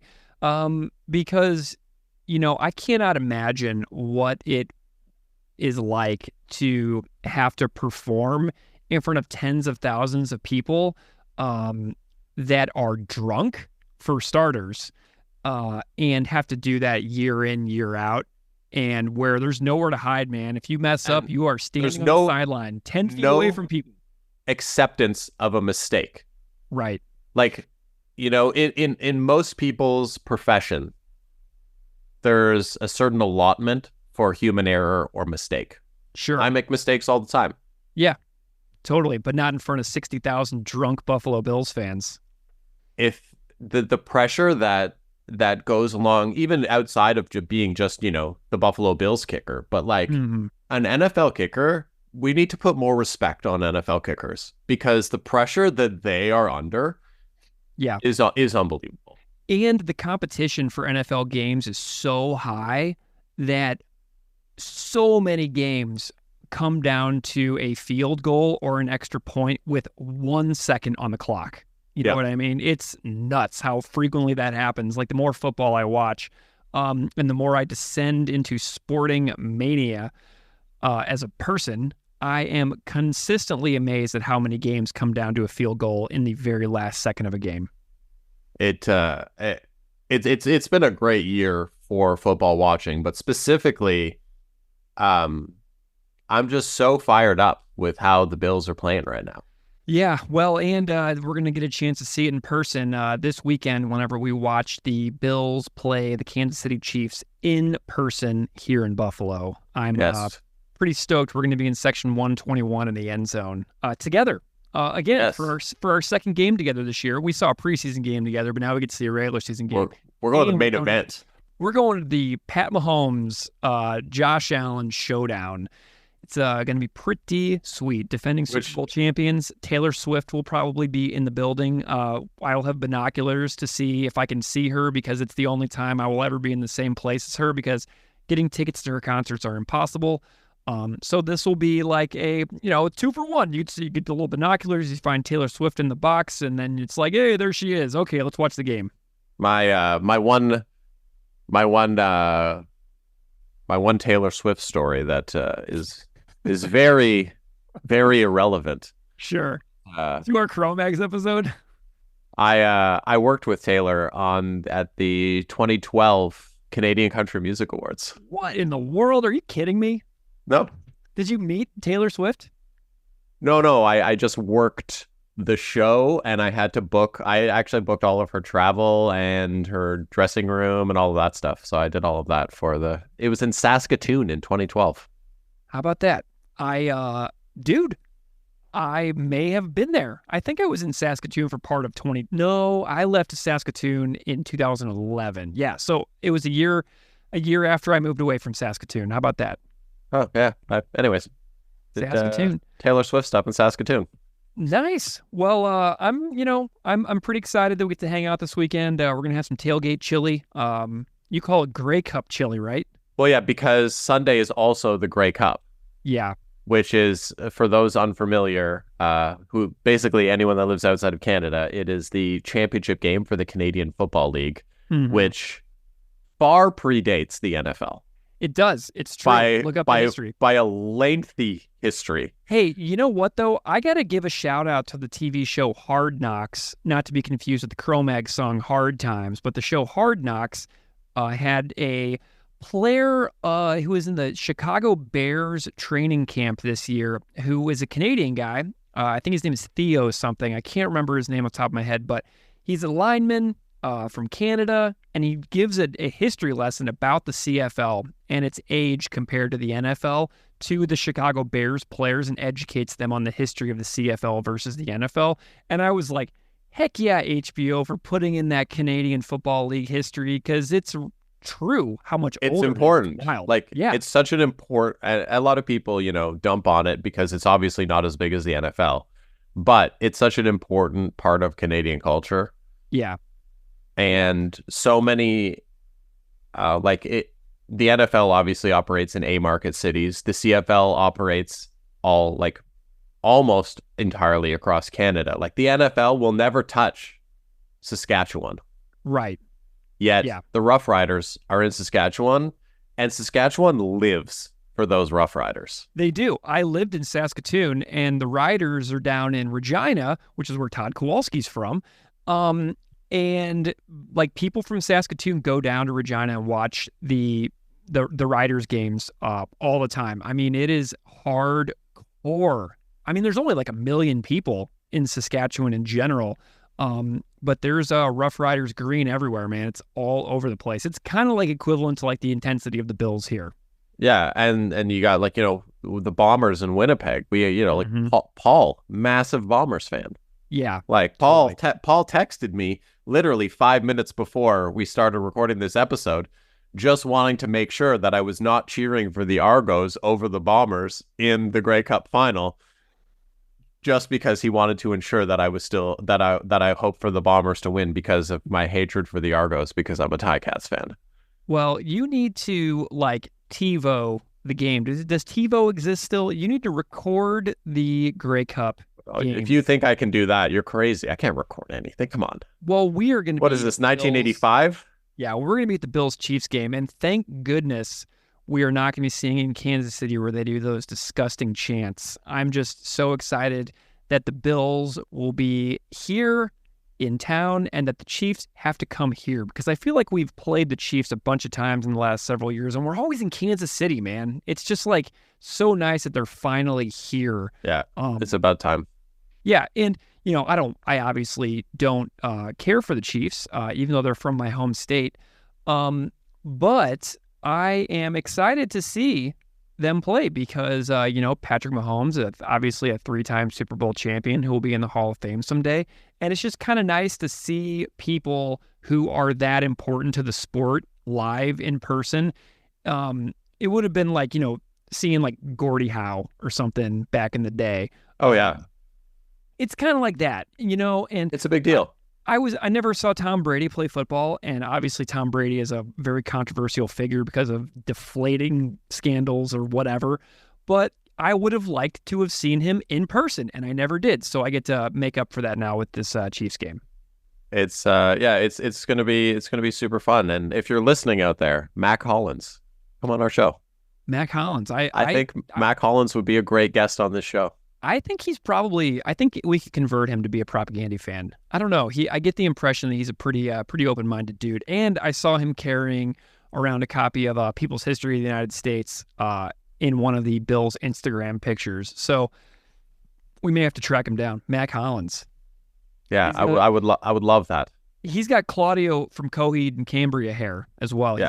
He's got that big Claudio hair. He had him in braids last week though. He really did. Yeah, but he's a real character, but he's kicking some butt lately. He's stepping up, man. We got no Cooper, we got no Coleman. Cooper might play this week. I heard the Cooper's going to play with the cast on. Yeah. Oh, really? Man, I need to check out and see if what the fans. Are you not keeping up with your Locked On Bills? Hey, well, I didn't listen to it today. Don't spoil it for me. I got to listen to it later. It's when he does like the 22 review or whatever he calls it. Love that podcast, by the way. I'm glad that I brought it into your life. Oh, yeah. So anything else going on before we talk about hard times a little more? What else is going on? Haven't been to any shows. No. Oh, wait, no. I did. I did.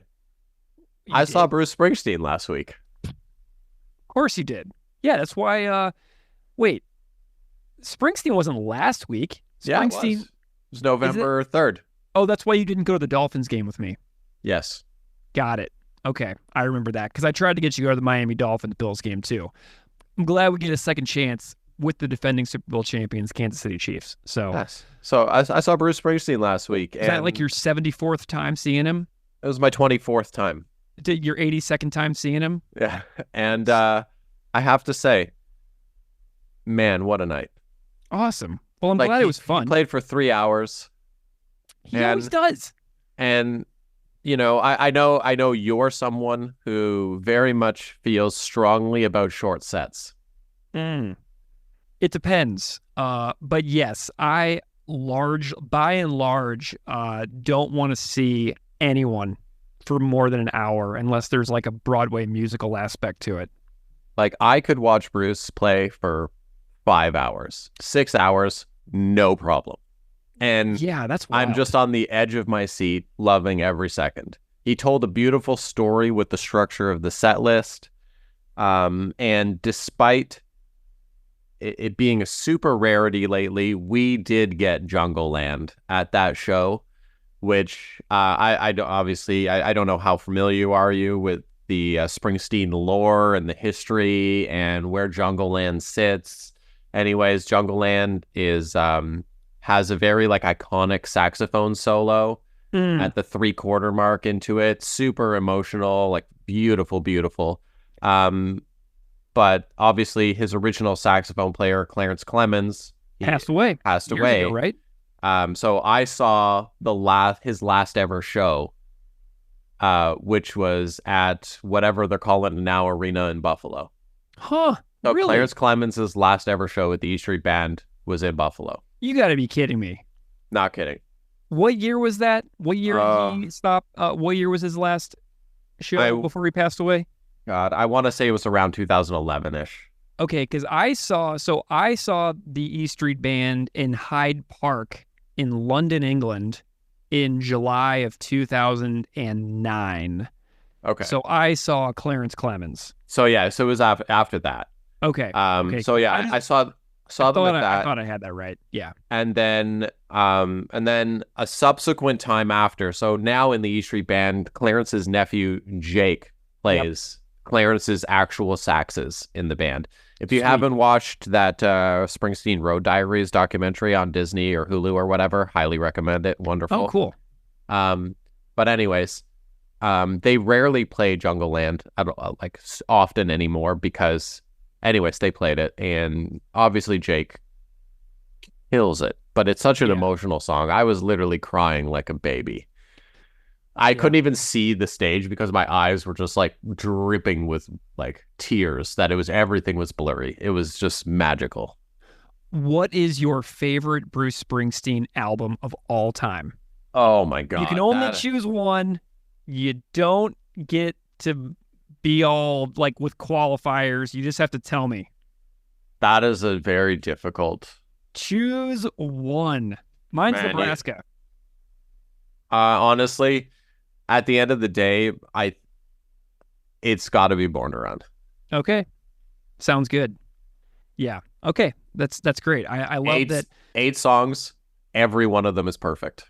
Yeah, I love that we're talking about Bruce on the Hard Times Cro-Mags episode. I mean, it's just so great. We've really just covered some wildly derailing tangents tonight. It's so good. Yeah, and like there was stuff that like we had planned that I completely haven't even done. Like I haven't even done this book part thing here yet or anything All like right. that, you know? Let's come back. Let's come back to the song. All right. So we got Hard Times. We got the Cro-Mags. Steve, you've done some digging for this episode. I want you to tell me what you've been up to prepare for this episode. Let's bring this back on track. So I went and looked. So I have this book here. We brought it up it was the Sudden Impact episode, right, Greg? Yeah, so we brought this, we mentioned this on the Sudden Impact episode. And so it's the Toronto hardcore book, Tomorrow's Too Late, a history of like hardcore and punk rock in Toronto. Yeah. And within this book, on page 251, Okay. there was a quote from Harley Flanagan of the Cro-Mags about that time in place in Toronto. Oh, sweet. And it's in the chapter about skinheads and hardcore. Okay, what do we got? So, quote, Harley, in the early 80s, some of the worst skinheads I ever met were from Toronto. Although I was friends with several of them, I was on both the receiving and giving end of a few beatings involving some of them. Two in particular were Yob and Orbit, and another friend of theirs, Bruno.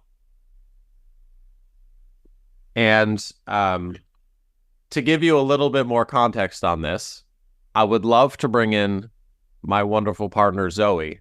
Yeah. Because Zoe has a connection to this story. Okay, great. I'm down. Let's do this.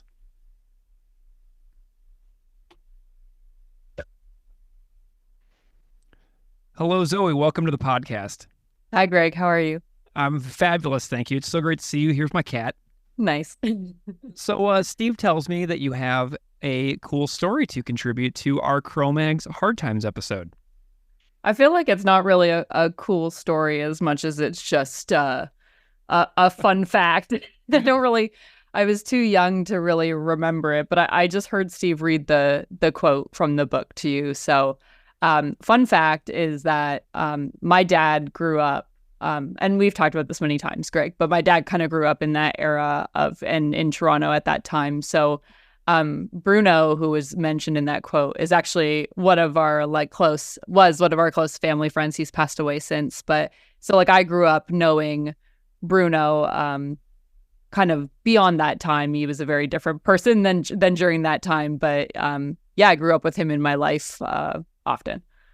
That is amazing. That's so cool. That book is a really special piece. Have you had a chance to poke through that book as well? Yeah, I have, and it's really interesting for me because a lot of the people that are in it, that are quoted in it, are people I grew up around, that are my parents' friends, my uncles, family friends. So, So here, Steve's getting me to read the quote from Mike McCurdy, who is I call him my uncle for now, but he's been my uncle for 20 years at this point. But he's my aunt's partner. So he wrote, Bruno was a really good friend of mine. He went to the same high school as Chris and I. He was at every Young Lions show in Toronto and some on the road. Roadie, security, dancer. He hung out with Yob and Orbit, but he was an anti-racist. So it shows the change in I think maybe the people he hung out with as time went on. But yeah, so I actually went through that book recently with my mom, and that was really interesting because she grew up in that kind of time and era and group as well. Awesome. I love it. Well, thank you for telling me about some people that matter to your personal history that are, mentioned by Harley Flanagan in this Toronto hardcore book. That's so cool, Zoe. Yeah, no, thanks, Greg. Thank you.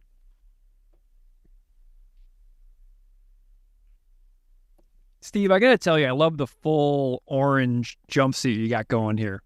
Oh, thanks, man. I didn't know that your pants matched your shirt until you just stood up, but I'm loving the full orange. Feel free to leave that in the episode.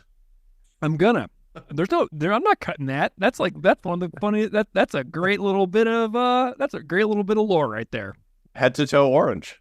Steve has a matching sweatsuit. It's fabulous. Okay, so Steve, what else we got about stuff that you've been doing to prepare for the Hard Times Cro-Mags episode? That was a delay, by the way. So yeah, and then the other thing is I messaged Zoe's dad to find any other info about that era, and he sent me. Let me just scroll through my texts. He's talking about. I asked him if he knew Yob and Orbit. Mm-hmm. He said, "Yeah, they were mostly a-holes." Bruno changed his way later on.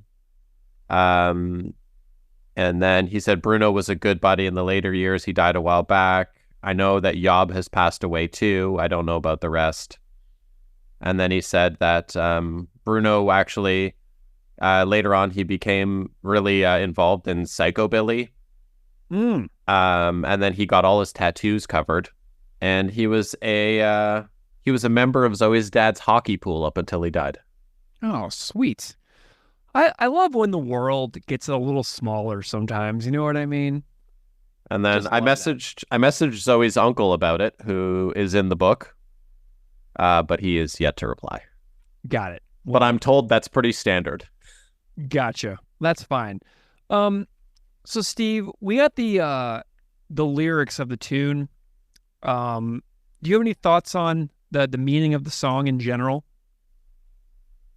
I mean, I think overall, it's still extremely relevant, more so than ever.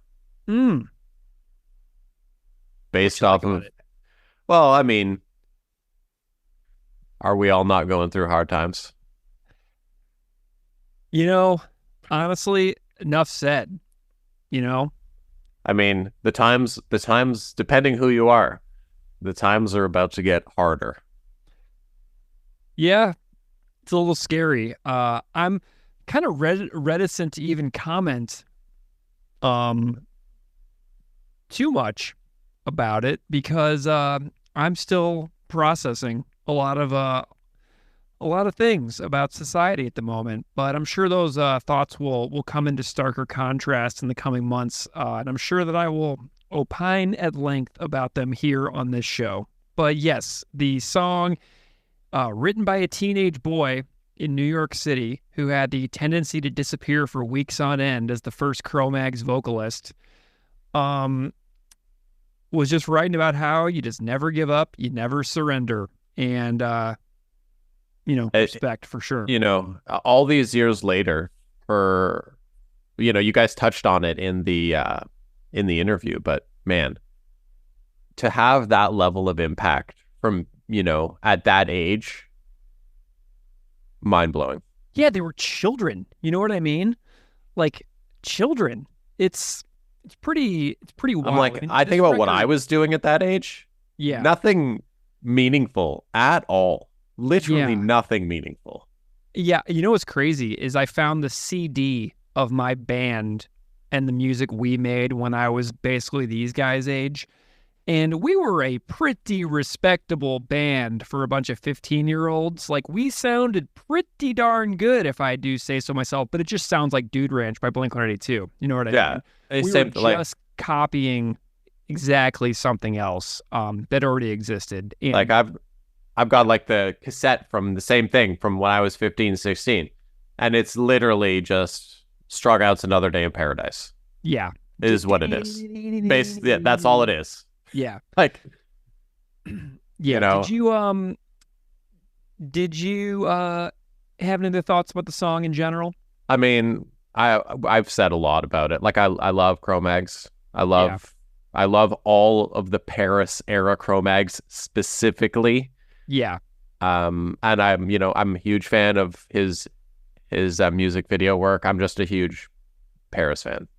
That's what I really wanted this episode to be about. is just me being like now open to a band that I previously had no interest in because of what I perceive to be as just an endless source of drama.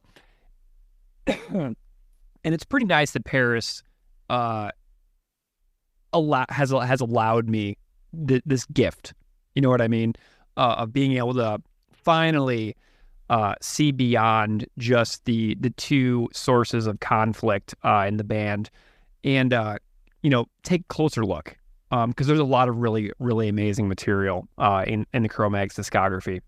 One of the, touching back briefly on the interview, one of the hilarious parts of the interview that I never knew about was when Jerry only tried to spring joining the Misfits on him.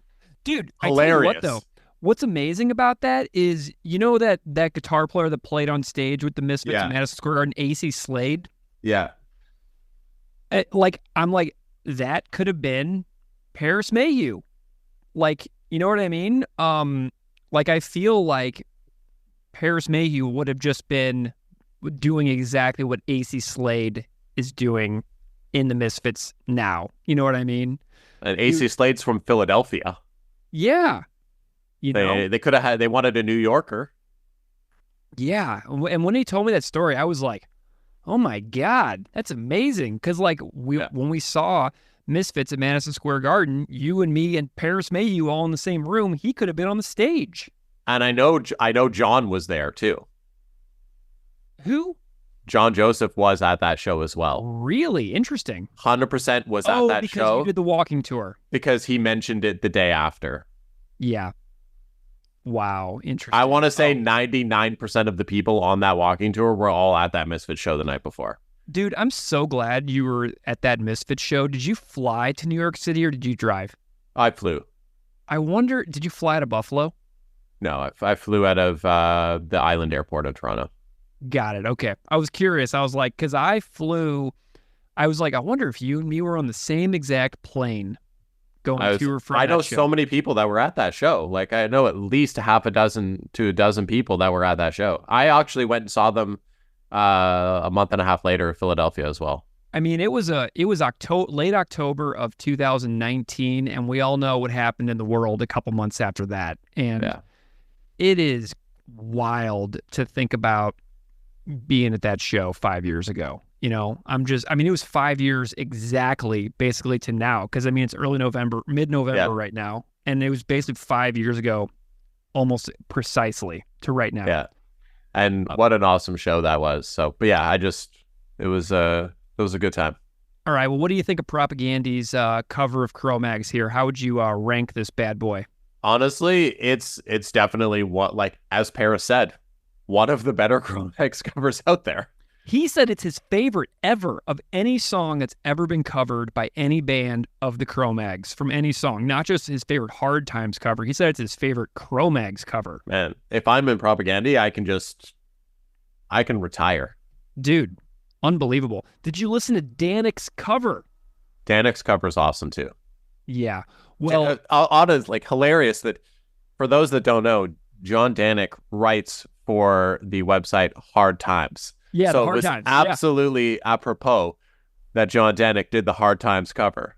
Yeah, and I put it out there. I was like, "Does anybody want to do a Hard Times cover?" And he goes, "Well, I'm a writer for the Hard Times, so maybe I should do it." And we probably should have said this an hour ago. But thank you so much to John as well, because John did a great job on that cover. And John also provided an instrumental version of his Hard Times cover. So I did a vocal cover on top of Danek's instrumental that I'm going to put at the end of the episode. So I have a surprise cover coming your way too. That's awesome. I've heard both covers and they're both awesome. Dude, I tell you what, there is not much more fun things you can do at the end of a really super boring work day than set up a microphone and sing Hard Times into GarageBand. You know what I mean? It is it's just an unbelievable song from the most, in the grand scheme of the world, unlikely source. Yeah. And that has stood the test of time and is still, as relevant as it ever was. It's still as listened to as it ever was. Probably even more so now. But it's just, Cro-Mag's good. Love it. All right. Well, that's our episode for Hard Times. Propaganda's cover of the Cro-Mags from the Return of the Red Menace compilation from G7 and Honest Don's, and also live from Occupied Territory. And the original version, if you haven't heard it, appears on The Age of Quarrel by the Cro-Mags from 1986. And the song was written by Eric Casanova and Parris Mayhew, which is not how it's credited in the songwriting credits that will show up in your music. Don't believe any liner notes on Cro-Mag's albums. Yeah, it's really disgusting. And that's why I wanted Parris here specifically to talk about it, because I just was like, wow, this is the guy. So yeah, what an honor. Hopefully we don't get sued for anything we said in this episode about other people. Yeah, no joke, right? Oh my God. I'm talking about the most litigious people on the freaking planet. You think the president-elect is the most litigious person ever. Oh my God. Talk about those guys from the Cro-Mags. It's like terrifying. All right. Well, that's our Hard Times episode. Steve, thanks so much. And see you this Sunday for some Buffalo Bills football action. Thanks, everybody. Go Bills. Go Bills, go Bills, go Bills. Go Bills.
Sorry, Jordy. Cheers! Time for beers and fucking huge doobies outside or on the stage.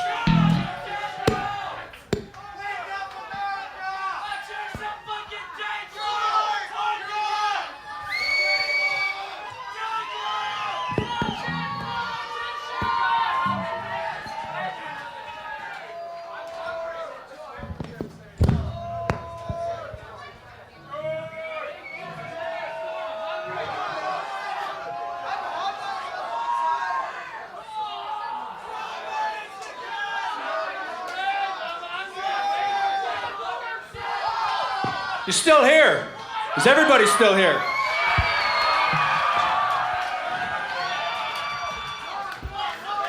Okay, we're gonna play this just because we fucking want to play it. Fuck LaPlante. Fuck the posers. Fuck the posers. Fuck the posers. All right, losers. Time to turn y'all into winners now. This band kicks the Cro-Mags' ass, believe it or not. Not this band, COC back in the surrounding. Okay, ready for the greatest song in the world.